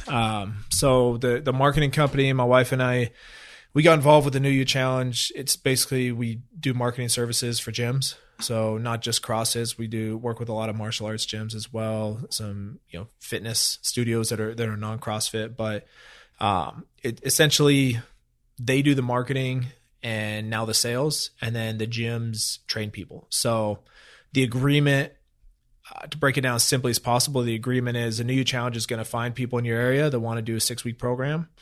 They're going to sell them on the program and collect the money, and then New You Challenge will pay the gym owner the money to train these people. So in a basic way, it's like Groupon, where they're getting people to sign up and come through your door and train. Where it differs is that we're not offering discount, we're offering value. So we're charging people $300 for 6 weeks. Usually price points may vary, but usually $300. So we're not saying, hey, this is a smoking deal, come work out this gym for, pennies. Which I think can mess up the gym culture. It can get you a bunch of bad leads. People come through the door, they're not going to stick around. So the theory here is we're selling them on the value. Like, hey, what are your goals? Let's figure out if this is the right fit. So it's a totally different process. We're interviewing people to see if they're a good fit for this gym, if that makes sense. So we're charging $300 and then we pass them off to the gym. And the upside for the gym is after those 6 weeks, most of the people that want to stick around, those are clients, long term. And did you have to be in Vegas to do this? You couldn't stay in Salt Lake? I stayed in Salt Lake for the first year. Yeah. So I met the owner of this company, James, and he's kind of the marketing brains behind it. So my wife and I were working remotely as essentially sales reps and just bringing in new business. And then as our company progressed, the old model was the gyms would do all the sales. So we had no call center. There's no office like this here. Right. And then as things progressed, it got harder and harder to get people signed up. And so we started testing out this model with professional trained sales reps over the phone, and it actually started performing better. So once we made a commitment to make that work, I came down here with Allie and we helped kind of build this call center and grow it, played a role in that. And then what gym are you working out? It just helped people have a central. So where do you work out here? Give some shout outs in the Vegas area. I've worked out at Culmination. I worked out at Max Effort before they closed. I've worked out at Vinny Vidi Vici. I've worked out at CrossFit the Strip. What's Vinny Vidi Vici? They have like 3 different boxes here. Oh, really? Yeah, in Vegas, more in the Henderson area. Okay, and that's closer to me. That's what it's called. Yeah, CrossFit Vinny Vidi Vici. It's got a nice ring to it. It does. I've never heard that. I got to go there. Yeah. There's one PFC. right around here, CrossFit Strip or something. CrossFit the Strip's like stone's throw away from here. So that's a today. new one. Yeah, that's a new one. I met the owner there. He's a nice guy. He's got a nice smaller facility. One of the issues that's going on here is with the weed business. I think this is the biggest factor. They're taking over all this industrial, kind of light industrial. So the weed business is growing so fast and it's driving up the prices. I know you said you're maybe going to talk to Zach Forrest later on. He's had a long conversation with him. It's just the cost to rent a facility now is like almost doubled what it was a few years ago. See, I thought it would be going down because of things like Amazon, where like retail space is getting smaller and smaller because everybody's just selling online and all, but there still needs for storage facilities and stuff like that. I figured CrossFit gyms rents would be going down instead of going up. But I didn't realize. I have seen a few CrossFit gyms I've seen open up have been in retail areas. Zach's model was big warehouse, right? 10,000 plus square feet. Yeah. I think he used like 15. It was huge. So the retail, there might be some truth in that because there are quite a few CrossFit boxes that I've seen and dropped into in this area. A lot of martial arts studios are all in retail strip mall areas. But any CrossFit that was in a more industrial park area, those are the ones having issues. Which that was kind of the original concept. The warehouse, warehouse gym. Find a place where you can find really cheap rent and you don't need good material or good equipment. You just need good coaching. There's not cheap rent anywhere in the Las Vegas area. The Raiders are building their stadium. You probably saw it. Yeah. It's awesome watching that thing go up. It's going to be amazing. I know they're building a big stadium in LA too right now. Yeah. So good place to be. Yeah. We're just getting all the overflow from LA. They're all moving out to Vegas to avoid the state taxes. You're getting the dirtiest team in the world. I know. I'm having a hard time coming to grips with that. Who are you a fan of? I've always been a Broncos fan, and they're like heated rivals. So Raiders and the Broncos. Yeah. So we'll see. I've never been a huge NFL fan. Yeah. Adopted the Golden Knights hockey team here. They who didn't? Seriously. It was so cool. I mean, there's no pro sports teams. Most people from Vegas, like no one's from here. And a lot of people who live here I've known. I mean, there's a lot of retired folks here. Right. Everyone flies a flag where they're from, So if someone's from Pennsylvania, like they're going to have a Eagles or a Steelers flag up in the front of their house. You see Chicago Cubs license plate holders everywhere around here. Like everyone's got their team. Yeah. And so I think the Vegas Knights, because they didn't move from somewhere, they were born here. And it's something everybody in Vegas is looking for that. Like, that Vegas Strong thing helped them really well too. When that happened, when the shooting happened, and that was right when they started playing games. And I heard they they couldn't have been better to the community. They had so many like outreaches where they were like free tickets to any victims' family members, and they went to see the players went to see the people in the hospital that had been injured in it, and it was just the whole. How could you not, as a city, get behind a team like that? It's like it was the greatest PR. If it was a PR stunt, doesn't matter. It was really good, and it did a really good thing, and it brought the whole city together. Which Vegas was always a transient city that. Everybody was here it was like you never thought of the people that lived here. You came here to party. Yeah. And so that was a really nice thing. There's a big population. It wasn't a PR stunt. It was real. It was from the heart. Yeah. I was at the home opener, which was like 3 days after the shooting. And I was in tears, like with the pregame stuff. I mean, they brought out like doctors and nurses and honored them, like people who dealt directly with the victims. It was heart-wrenching, and the healing that team brought and that whole season for me personally was huge. Yeah. It gave me this, the sense of pride and the sense of joy, and also the sense of hope of like, hey, some sick, twisted motherfucker, can do something like this, but that's that resilience. Like, you're not going to let it stop you. Like the way they win is when you don't move on, like you have to, like, that's the only logical response to terror and to awful stuff is to beat it with joy and beat it with happiness. The only way I can relate to that is I was in New York City for 9/11, and it's exactly what you said. I felt that same thing of like, we're not going to let them beat us. I'm not going to be afraid. I'm not going to walk out of, I'm going to go back to doing hate. Yeah. And I'm going to, I remember there were people treating like Muslim cab drivers shitty. And I was like, no, that's the opposite. Like that's what they want you to do. Yeah. Yeah. Like you gotta be above that and be better. Yeah. There was this, they say, I guess I was reading Sebastian Junger's book Tribe, and he was saying during tragedy and during times like everyone finds a purpose, and all of a sudden people come together, and there's actually like, I felt it when the fires happened in Malibu. You start calling your neighbors. Are you okay? Do you need this? Can I bring you this? Do you need a ride here? I got you. Everybody comes together, and there's this like sense of urgency and purpose. And all of a sudden you're like, wow, like that was a really shitty time, but I felt really good in a weird way. Like that. I know I'm not supposed to feel good. I'm sad what happened, and I feel bad for anyone.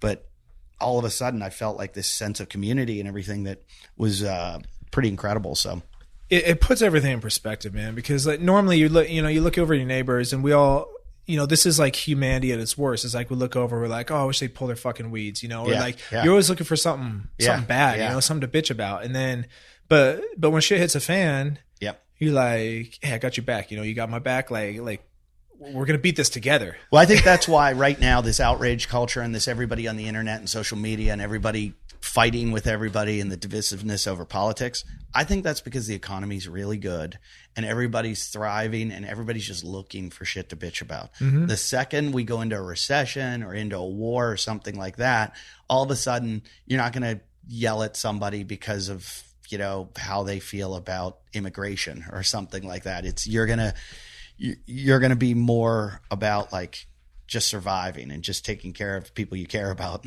So when everybody's like, blah, blah, blah, I'm like, you got too much fucking time on your hands. I feel like people aren't, there's good and bad. It's good that times are good, and it's good to look for ways to improve. Like I don't fault people. It really bugs me when, politics is tough for everybody. Yeah. And it's tough for me to see people go up and all they talk about is all the problems. And, but that's kind of what their job is. Yeah. But like on a weird, deep level, it just bugs me. It's like, it's hard for me to see the purpose of this, because like, why are you going around pointing out problems? Like, let's point out all the good stuff, know? Yeah. So there's good stuff doesn't sell though. And that's their job, I mean, if your job's to write policy, then like that's what you have to do is try to look for ways to get better. So without, getting in that stuff, I totally agree. It's like, it'd be nice if people were just, we could all go back to viewing ourselves as Americans, which we do from time to time. And then we kind of fall astray. Not much anymore. Not much. It's really, but, I don't want to get into that, but, cause we could go for 4 hours, but, most important question, you and Hunter in the games together, who wins? I'm old, man. Come on. I'm old. You know what it's like. I put my money on you. If I'd it put my were money. me versus him head to head He's old too. in each event, He's 30 or 29, 30. I think it'd be close. I think, honestly, like I've never been great at CrossFit, but What's your highest finish? Hunter's not either. What's His strengths are also my What was your strengths. highest finish? Second, Which year were you second? 2009. You've never been great at CrossFit. You finished second in the world. No, okay, it was 2009. No one knew what it was. I don't give a shit. It was. I've never been great at CrossFit. So when I've done well at the games, I'd clean up on the dummy drag. I'd clean up on a sled push. I did well in the triple threes. You know, you're not going to see triple threes programmed in your everyday gym. I finished poorly on a handstand push-up couplet. I finished poorly on a ring muscle-up couplet. I finished poorly on ring handstand push-ups and hang cleans. I finished poorly on a deadlift pistol workout. So what I mean is like the stuff you might see programmed in your gym, I've never been great relative to the other people who are there. Obviously, I was good at CrossFit. I made it to the games. But to the other guys who are there, they tend to beat me on the benchmark workouts, as do many people in my gym. Really? But where I've always made my hay is on a heavy lift or a weird odd object type of thing, you know, sandbag carries. Like Right. I look back at all the events I finished in the top 3. It's either 1 rep max or it's moving awkward loads. Long So distances. that's Hunter's theory about the games. And Hunter's really good at that stuff too. So the problem with me and Hunter at the games is our strengths are really identical. Our weaknesses are really identical. But I just think he's in better shape. He sees himself as, like, take this past games, for example, cyclocross, or I think it was cyclocross they did this last year. Or It was a crit. It was a crit. But it was So cyclocross crit, before. obstacle course race, Yeah. obviously. Although, you know, I don't know. That obstacle course race, the swim, paddle, run, events like that, he sees himself as being able to finish, you know, top in those events. Which is, I had the same exact mindset as exactly as he does. You know, I saw myself winning the strongman's revenge, you know, that yoke carry. Okay, and but stuff were like you that. getting any last places? The year I did, like, arguably one of my best years, I finished 6th, was 2014. And no, that surprisingly, I finished mid-20s, middle of the pack on my 2 worst events. Right. Well, see, Armin, when we talk about this, Armin gets frustrated and says Hunter would finish last in a lot of events. So he's going to get a few top, you know, depending on how they program. If they program like last year, he'd get maybe some firsts. But then he's also going to get a lot of lasts. Yeah, he probably would. I mean, he's not as good at CrossFit, right? Quote, as I was in 2014. Right. So 5 years have gone by. Right. And he's maybe about as good as I was at that time. Right. I was stronger in 1 rep maxes, but he's about as good as I was, but everyone's gotten better. Right. But he's still going to clean up in some of the weird stuff. Yes. So, yeah, I mean, he's got a ways to go. I think in another year, he could get to a level, you know, where he's competitive. Yep. I don't know if he wants to put in a whole year. And he gets distracted easily. Oh my God. It's unbelievable. But you know, he's really trying hard to get them to get him in as a wild card. Yeah. And a lot of people are upset. Like, people are getting angry about it, which No is one's going to want to see a wild card, no matter who it is. Yeah. No one's going to want to see that, because especially people who were close to qualifying but didn't qualify. Right. I see it. I wouldn't be pissed if they took one of the top decathletes in the United States. Well, that's his argument. He's Said, like, hey, I'm one of the top Spartan, Tough Mudder guys in the, you know, Yeah. I've proved myself in this sport, and which is somewhat I think comparable. Hunter would be a good pick. They've alluded that they might invite some people from outside. I didn't think they allude. I think they said for sure they are picking wild cards. Even better. I think Hunter's a great choice. I agree with you. Decathlete. I think a don't- decathlete would get smashed, though. Smashed. Absolutely. Smashed. Think of how much CrossFit Hunter's done and still sucks at it. Like, Yeah. Anyone who they bring in from outside, unless they make the first couple days of the games like completely not CrossFit. Yeah. But if they brought in like an Olympic weightlifter and then like a track person, if they brought in anyone who hasn't done CrossFit, you're looking at a disaster. That'd be kind of cool if they did like a relay team of they brought in a gymnast, an Olympic weightlifter, and a runner. Let them pick their events. Yeah. And then they work together as a team against the top CrossFitter and see how they do. See if 3 elite athletes could beat Matt Fraser at his own game. Really interesting to see. That'd be a cool event to watch. Yeah. I mean, how many CrossFitters would it take to beat Kipchoge in a marathon? Like, do you think they could even match his pace for 800 meters? No. He's running like 424 miles. No. You'd have to bring in 100 CrossFitters to each run 400 meters. To beat Kipchoge in a marathon. Years ago, I pitched a TV show to the networks. I used to go to all these meetings. I still do every once in a while, but I go to these meetings where I sit down with network executives and I tell them my ideas, and then they decide if it's funny and they want to give me some money to create the show. And every once in a while I get a pilot and we make it. But so this one year I had this guy, Bernie Hackwood, gym class superstar.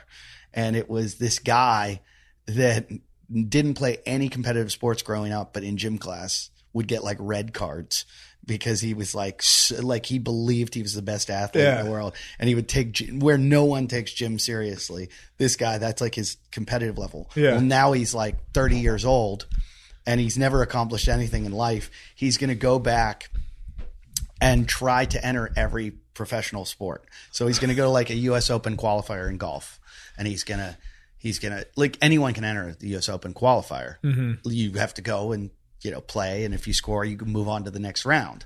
So he goes to that, and he's like shanks it off the tee, shoots like a but he goes to like a marathon, and he's running in a marathon, and for the first 100 meters, he's winning, because he's sprinting. He starts with speed. the elites, but by mile 1, he's in the bushes puking. Yeah. Then he's walking. Then he's not finishing. And so the comedy was in that he doesn't finish anything, but he gets into these competitions. Like he's got a manager that talks his way in, and he gets into all these competitions, but he just sucks. But he thinks he can win at all of them, and never got made. I thought it would be a really funny show. Yeah, that reminds me of maybe this one will work. This guy I used to frame houses with. So after college, I didn't want to get a job where I had to wear a suit and sit at a desk. So I went and framed houses for 3 years. And one of the guys I framed with, Sean and his brother Jeremy, all they'd talk about was how good they were at basketball. That like no one could beat them. 2-on-2 at the park by their house, no one could beat him. And Sean's like he has weird mannerisms. Teeth are he did a lot of meth. So he's like 30 years old, but he's talking, when you hear him talk, like he's so convinced, you almost believe that and they tell stories about how like Damon Stoudemire, because they lived in the Portland area. They every once in a while they like tell these stories about some like legit guy was there at the park and they beat him. And like Jeremy could shoot from the outside, and Sean had this one move that no one could, but we almost all of us, we all know this guy. Yeah, it's like that's what the show was, and they're probably pretty good at their part, right.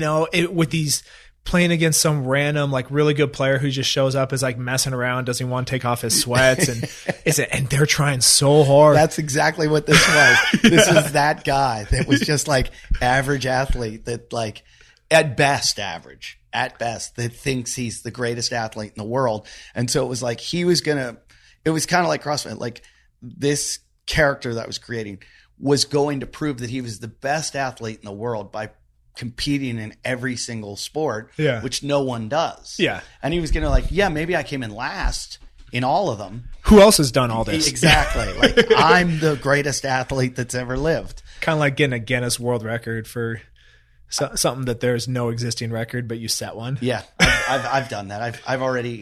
We did a podcast for 24 hours once, and we were the first one to do that. So I feel like we got the Guinness Book of World Record. Then I did a comedy show that they performed for like 5 days straight. I think it was like 5 days, and I was in it I had to keep going to the show so I was part of that one. But I've always wanted nonstop comedy for 5 days straight. Yeah, 24/7. Yeah, I had to show up at like 3 a.m. There's like 4 people in the audience. It was awful. But were the comedian by the end, were you guys just like laughing at how ridiculous this situation was? But like, I've seen comedians do, I think it's up to like the record's now over 48 hours or something. One comic doing stand up. Oh my God. Just nonstop telling jokes. And they have like joke books and they just read it. I'm like, you're an idiot. That's so dumb. Do something like run 68 miles over the Backbone Trail. Yeah. If you want to be somebody. Last question, because I know you have to drive to Utah. When you went to Utah, when you were recruited, you were probably recruited by many schools. Were you? Really? I had offers from Utah and Oregon State. Okay. But Oregon State. Bonehead move of all time. I got accepted. They really wanted me to play at Princeton. I had the grades and the scores, and I turned it down. You idiot. I know. Why? Well, I mean, going to play for Urban Meyer, though, that's... Since I was like 4, I want to play in the NFL, and I was convinced. I don't blame you. I was that guy. I was convinced Good. in my head. I didn't go around telling everybody, but I was convinced in my head I would play in the NFL. I had zero doubts all the way through up until you're pretty close. Up until when I was going like trying to try out for scouts, and I just knew I just knew it wasn't going to happen. You didn't get an invite to the combine? No, I ran on 4.5 in high school. Fast as fuck. And I was 200 pounds. I was more of a running back. I finished college running a 4.79 at 230 pounds playing linebacker. Should have gone to Ryan Flaherty. Linebackers who run 4.7s weigh 250, 260. Linebackers who weigh 230 run 4.5s. Yeah. So it just... 4.5's exceptionally fast, though. People don't realize. I know I was close. Here's how I know I was close. There was this guy from San Diego State. They had 3 linebackers all go to the NFL. Came out the same year as me. So this one guy from San Diego State, I went to an all-star game with him. Coach Meyer got me in the all-star game. It was like the lowest of the senior bowls. Right. But it was really cool to be able to go. So I go to this game, and this guy from San Diego State wasn't any better than me by any stretch of the imagination, like any of the drills or like even in play, even on tape. Like we were pretty identical. He was about the same size, but he ran in the 4.6s. And my senior year, my legs, my hamstring was a mess. We played all the way until New Year's Day. So I had like 7 weeks to try and get ready to run a 40. And this guy's season was over in like early November. And he was, he had way more training. So it wasn't, and he had a 10-year career in the NFL, played all special teams. He was on Seattle, Minnesota, and Heath Farwell. He was like one of the captains on Seattle. He was a special teams captain. And he was a stud. And I'm not saying I was better than him. Right. I wasn't. But there's so little difference, and the margin in a lot of cases in the NFL, there's so little difference. It's just about getting that opportunity. But then in some cases, there's such a huge difference. There's one Randy Moss who walks on this earth. Yeah. And that's where there's this huge difference. But the Heath Farwells of the world, they're not to take away from him. They're a dime a dozen, but he got the opportunity. He took advantage. Who was faster, you or Dan Bailey? And I've never raced Dan Bailey, but I guarantee I'll beat him in a 10. Anything over 10, he's probably got me. He's pretty fast. I was surprised. He ran a 10.800, I think, in college. Yeah, I ran 11.3 in high school. I was not. I was actually really shitty speed. I had a really good start. Yeah, that's kind of how I am. Kid in my high school played receiver, ran a 10.79. He was a fast kid in high school. And I was almost even in the 40. He had me by like not even a tenth in the 40. I was ahead of him at 10, and then he pulled a little bit ahead at 40, but my top speed was garbage. Listen to our episode with Ryan Flaherty. He's the Nike head trainer, and you'll go, wow, I wish I had known this then. Because he talk about speed development. He can make you faster. He hex bar deadlift. Listen to the whole episode. I never deadlifted growing up. I was extremely quad dominant, weak ass hamstrings, and I didn't realize how fucked I was with speed until I started doing CrossFit. And that's when I realized my hamstrings are weak. Like I walked in the CrossFit gym, I could squat 400 and I couldn't pull 360 off the ground. Well, I didn't finish the Utah question, but now you presented me with another question. How'd you end up in CrossFit from football? Randomly, I was doing construction. My ex-wife was training. She was in the training scene, personal training people. And group training. And so she had heard about it from a friend who's like, hey, you should look into this. So I basically just went into a gym. It just opened, this affiliate in Central Oregon, Redmond Bend area. And I went on a Saturday. They had a So this was after college. You went back to Oregon. Yeah, I was 27 when I started CrossFit. Okay. So I started in January. I walked in the gym. They had a deck of cards, pulled out a card. It was 30 muscle-ups for time. Oh! I finished there was a 20-minute time cap. I finished 10 seconds under the time cap. Wait. You did muscle-ups your first Yeah, I workout. figured it out. There's a set of rings in our weight room in college that the pole vaulters would use, the girl track pole vaulters, females. So I figured out how to do a muscle-up because I wanted to get up above the rings, and I didn't know how. So I just started swinging and pulling and kicking my legs like Mario. And so I figured out a muscle up on my own. I didn't know the fuck it was. I didn't even know it was called a muscle up. Right. So when I first went to the CrossFit gym, like the coach kind of gave some instructions, like, here, do this. And I'm like, oh yeah, I think I can do one. And I just jumped up and did it. And they're like dumbfounded. Yeah. I've seen a guy like you once. And then, but they were all, I was swinging and using momentum. I wasn't using a false grip, but I didn't know what the hell I was doing. Right. My shoulder hurt for like a month after that. So that was my first day at CrossFit. And you were like, I like this. So then I liked it because it felt like I was training with a team. Like the next time I went back, I was kind of like, well, that was kind of a weird workout. Yeah. Next time I went back, we did like a regular workout. I was like, God damn it. It's like people show up, they work hard. Yeah. Like you high five each other. Like this, it felt like a college weight room and I was hooked. And that's all it took. So then why'd you go back to Utah? To open the gym. It was, there's already drama. CrossFit had been in Central Oregon for less than 6 months, and this guy had already opened 2 gyms, and then was looking to sell one of them already. And then there were 2. It was weird, and there was another one opening. So there was already kind of drama in the community, the tiny little community. Yeah. And so with my ex and I was like, I want to get out of construction. We just had our first baby. Yeah. I didn't want my body to be wrecked when I was older from construction, so I decided to wreck my body with CrossFit. Yeah. You chose a better option. Yeah. So it just came down to business decision. I thought we could open a gym here, I have my family support, or we could go to Salt Lake City where we both. Your family's here in Vegas? No. Here in Oregon. Oh, okay. Sorry. I was living back in Oregon. Okay.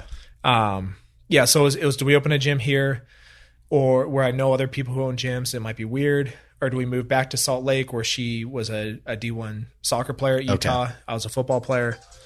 And so I kind of thought, well, maybe if we go to Salt Lake, it'd be a better long-term opportunity. So, but you're not Mormon, I assume? No. The only Utah connection was being recruited there. Was it weird though? I've spent some time in Utah skiing and absolutely. I hated it. It's a strange, weird world. I mean, it's different. It's like people, if you haven't been to Utah, you can't explain it. Do you grow up like religious at all? I grew up Catholic. Same here. And I'm not now. You don't have to apologize. I do. I do. I feel like at this point, especially with what's gone on with the Catholic Church, I have no point in saying it. I make jokes about it on stage, but it should be shut down. They should just shut. I just read 2 days ago in the USA Today, 37% of the Catholic Church is thinking about leaving. And I'm like, 37, it should be 120% want to leave right now. So yeah, it's a weird thing. Do you ever put yourself in historical perspective though? Like imagine if you were alive in the Dark Ages and like 2/3 of every person you know died from the plague. Like I try and put myself there, and I'm like, maybe at one point there really was a lot of good done by these institutions. I think in our modern society, there's no need for something like the Catholic Church. I used to be very critical of religion. I don't have a problem with religion at all. Whatever it takes someone to believe. There's a great song. My favorite band, Old Man Markley, sings it, but it's a cover of someone else. But it's basically about, it doesn't matter how you get there. Mm-hmm. What it takes you to get there to do something. If it's your spirituality, like if it's your belief, it doesn't matter if it's real or if it's not. If it gets you to do it. So I don't have a problem with people and their beliefs. For the record, I'm like more agnostic right now than anything. That's so what I'm kind of how you are. But I don't like it when it hurts other people. Yeah. And like when like you're blowing up people in Sri Lanka because of your religion, or you're molesting children because of your religion, you know. Yeah. And your religion has kind of like Catholicism, the leaders of your religion have have hidden you and cultivated that kind of behavior, then I've got a problem with it. And I have no problem saying to any Catholic out there, fuck you. This is I read a great book called Letter to a Christian Nation by I have a problem with the Catholics from the standpoint of when you see evil and you hear, when it's you've seen this evil, like it's out there, right? Yeah. We all know about it. Yeah. Now, if you haven't denounced or if you're not standing up against it at this point, then you're kind of complicit. That's my point exactly. I have a joke on stage where I say I still go to church with my parents, because they love it, but I don't put money in the collection basket because I refuse to pay for sex. and it's your money that you're donating to that church is going to defend those priests that have hurt these children. And so people go, but look at all the good the church doesn't matter. It has to stop. And it's just fucking, I don't think there's anything more wrong. And I can't believe my dad was telling a story about he went to Catholic high school and blah, blah, blah. And he's telling this story. I go, did anything ever weird happen to you? Because I was an altar boy and had there were a couple priests I was creeped out by, and I used to run away from them. This dude's creepy. I used to put guys in headlocks all the time. And my dad goes, oh, there was Brother John. My dad went to Central Catholic where Dan Marino went, where Mark Bulger, I think it was Mark Bulger went there. A lot of really good football players, and it was a great football program, still is.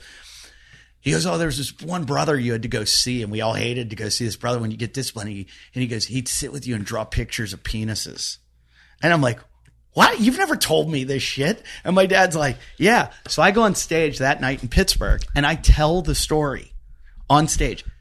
2 weeks later, it comes out in the news. This brother, who's now passed away, there's been all these accusations against him. And I'm like, oh, wow. Did I start that? Like some guy at my show be like, all right, I'm ready to talk. Yeah. But anyway, so I went and looked at the reports when they did that grand jury and whatever it was in Pennsylvania of all those. I just started reading down it to see if any of the priests that I knew growing up were involved. Yeah. And I didn't find any of them, but I started reading and I'm just like, there's like hundreds and hundreds of them. And I was like, after 3 of these, I was like, you shut down Penn State football for one guy. Yeah. You shut down the entire university for one guy. They've got hundreds of these people.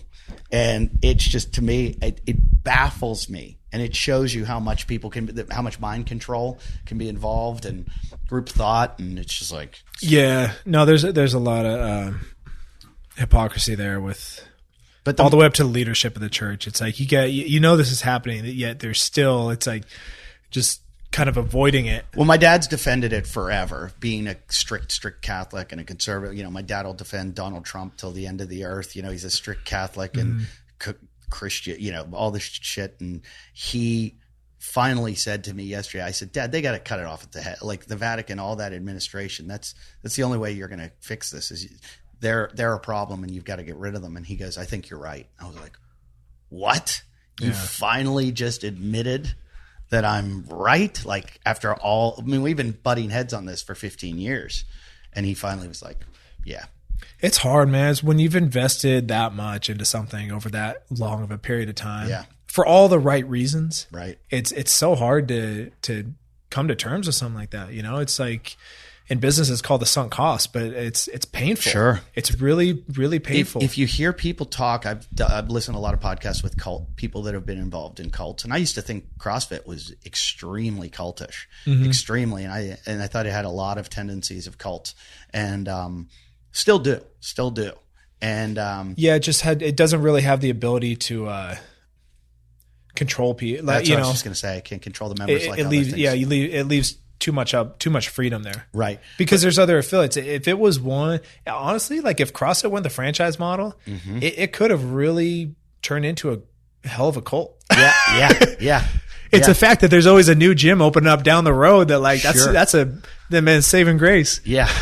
But I've talked to a lot of guys that have been in the business for a long time and been in CrossFit, and they're like, yeah, I drank the Kool-Aid for a while, and then I started to, and I'm glad people saw that and started to fracture into their own organizations or whatever they did. It's done some great shit. It's done some fucked up stuff, but the end of the day, we all still do it. Yeah, the greatest thing that CrossFit's been able to do is morph into every style of training there is. That's so true. It really got people. Are you lifting a weight? You're doing CrossFit. Yeah.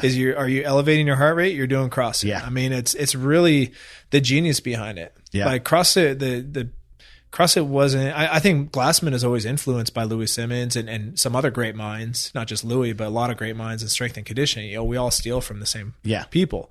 But you know, basically anything you do that's, you know, with a barbell could be done in CrossFit. Where do you see it going? Cool. Where do you see it going from here? My prediction's always been that, you know, there'll always be place for the affiliates. You know, good strength and conditioning facilities, local facilities. My biggest fear is it's going to be harder to run a brick and mortar. We're doing okay at ours. It's been 10 years. You know, things are still going pretty good. Utah's a pretty strong economy. But my biggest fear is like, it's really hard to run brick and mortar. So my biggest fear is that it's just going to become too difficult to run a gym. You know, all these devices, all these trackers, people, you know, Peloton bikes, people working out at home. Yeah. So I really hope it doesn't go that way, because I think the community aspect of CrossFit is healthy for people. Yeah. There's other places to get that community, but I think it's one really good place. It is great. I think it's good to work out with other people that push you. I mean, I'm my own personal bias. Like, I loved training for a sport, for a purpose, with teammates, with friends.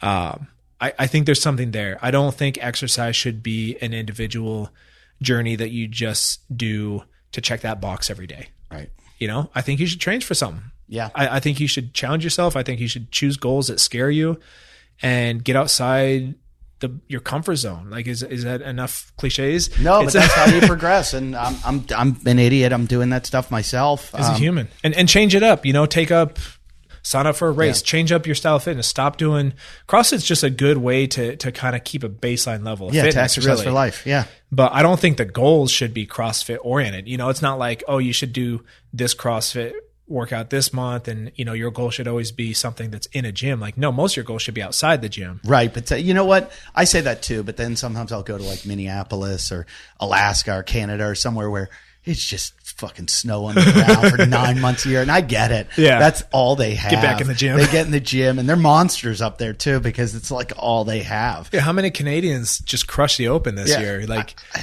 I say that I go to the Canadian gyms and they'll have the prescribed workout, and I'm like, you must be joking. I'm like, no one's doing this RX. And they're like, you're the only one not RXing it. Yeah. Everyone else is. And I'm like, what are you, monsters? Just beasts up they there. come in their galoshes. Like they have like all these like cubby holes to take their like boots off because they're tracking snow and ice in. And then they put on their Metcons and they go to work. But, brutal winters up there. Are you friends with Spieler?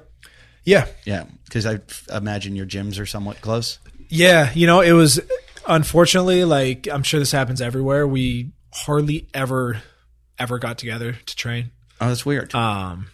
But when I look back, I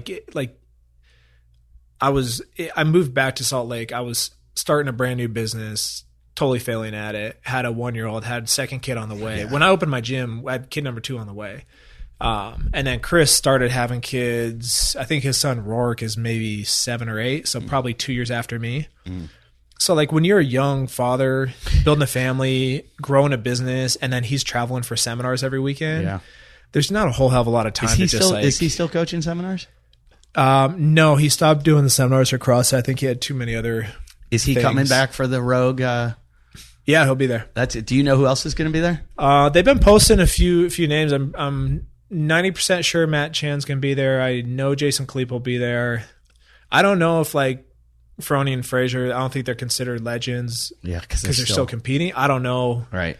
I don't know if Rich will do a team competition there. I don't know if there is a team competition. So I do know there is a team competition. Yeah. So I'm not sure in what capacity. I doubt they'll be doing like the legends thing.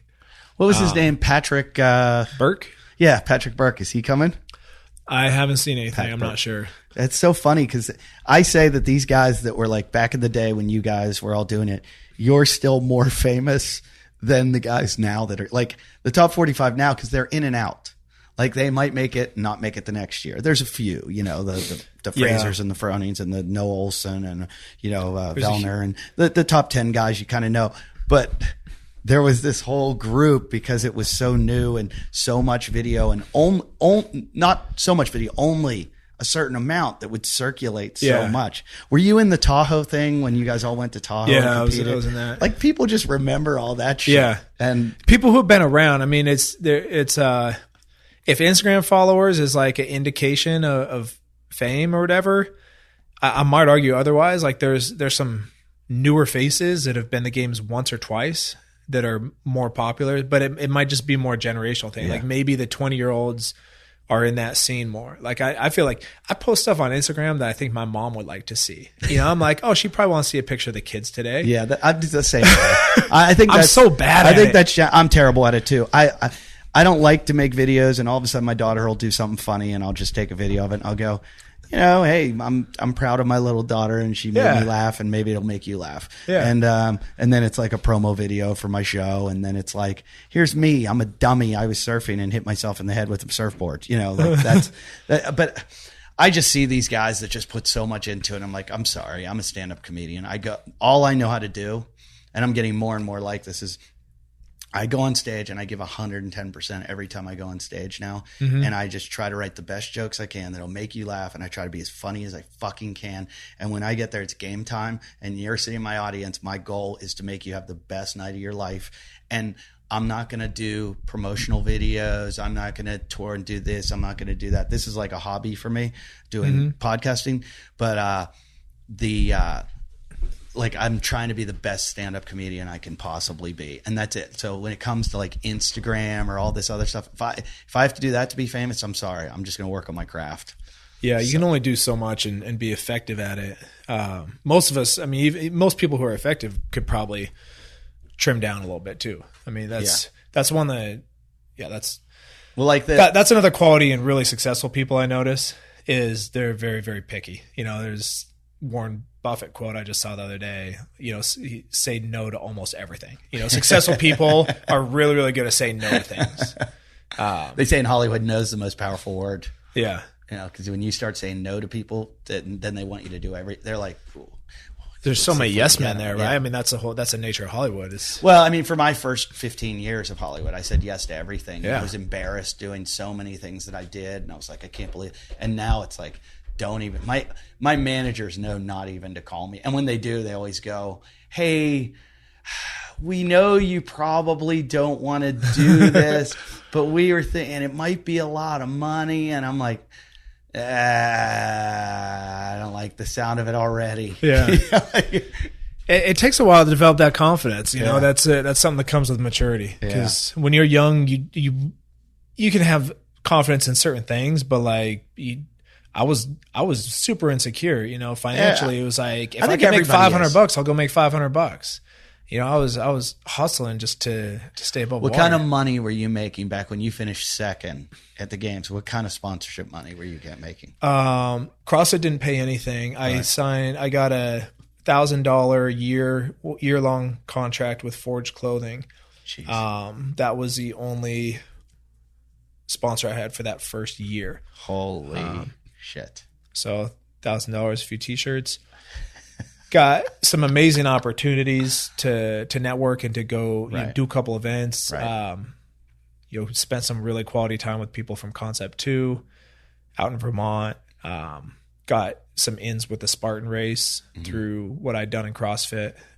So it's funny, to look back, like the paycheck, and maybe it was my mindset that made it this way, but there's never, the only paycheck that was really significant was from the Broken Skull Challenge. Like I made $70,000 off that show.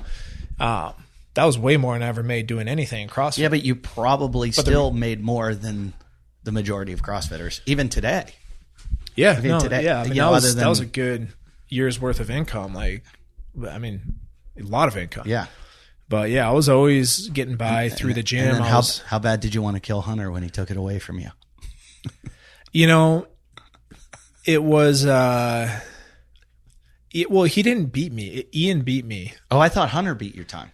No, he beat Ian's time like 2 weeks later. Okay. So I was, So Ian only got 10 grand. Yeah, he beat me by about 10 seconds. I think he got 20. I think he won and then was a return champion for 1 week. He didn't get beat, and then Hunter beat him. And then how bad did Hunter beat your time?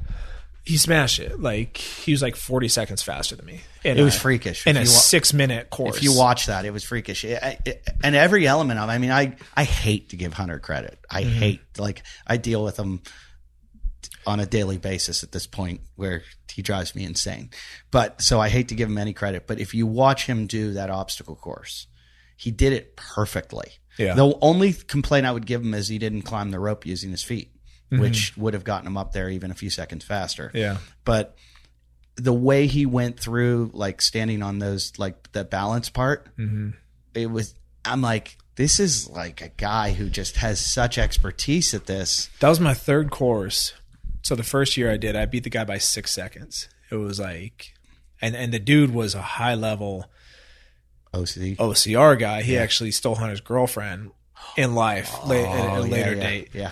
Crazy story there. Oh, I know that one. Yeah. So I beat him by 6 seconds, and he was so pissed because he had just won it, and he thought he was going to be the reigning champion for a long time. He was an OCR guy, and I was I was a CrossFitter, a big CrossFitter, not a runner.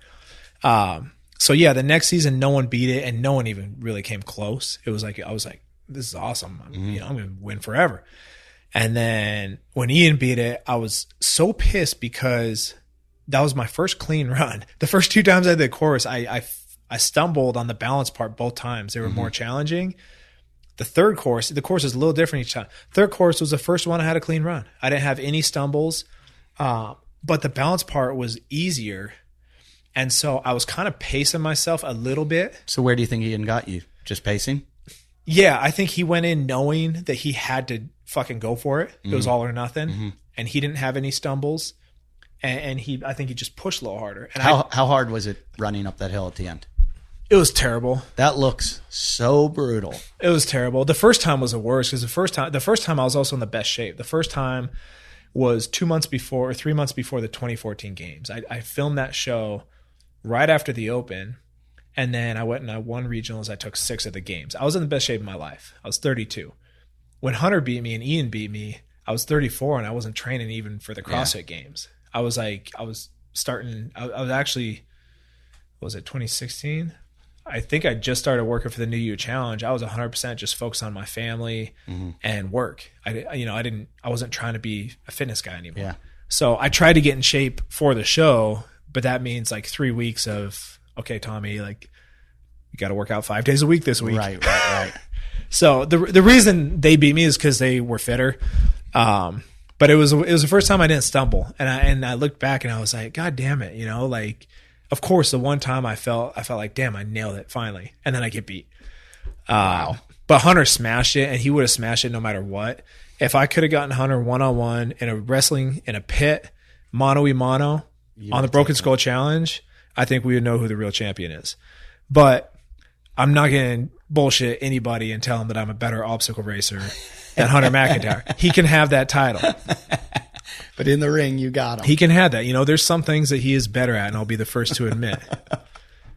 When it comes to successfully passing on your genes, I'm crushing him. It's 4-0 right now. If this were a 7-game series, he'd be eliminated already. So let me ask you. He might have some little Hunters running around. Yeah, probably. God only knows. What was I going to ask you about that? What did you do the Open this year? I did. How'd you finish? Not even the top 200 in my Masters category. Really? Yeah, the handstand push-ups crushed me. I was pretty out of shape in the beginning. I kind of started getting back in shape right at the beginning of the Open. Trying to look at my score. How about this? How about this one? Listen how well I did. I competed in the 60-plus women's division. The very first workout, I thought this is just going to be all engine, and I didn't have a good engine. I hadn't worked out in like 6 weeks.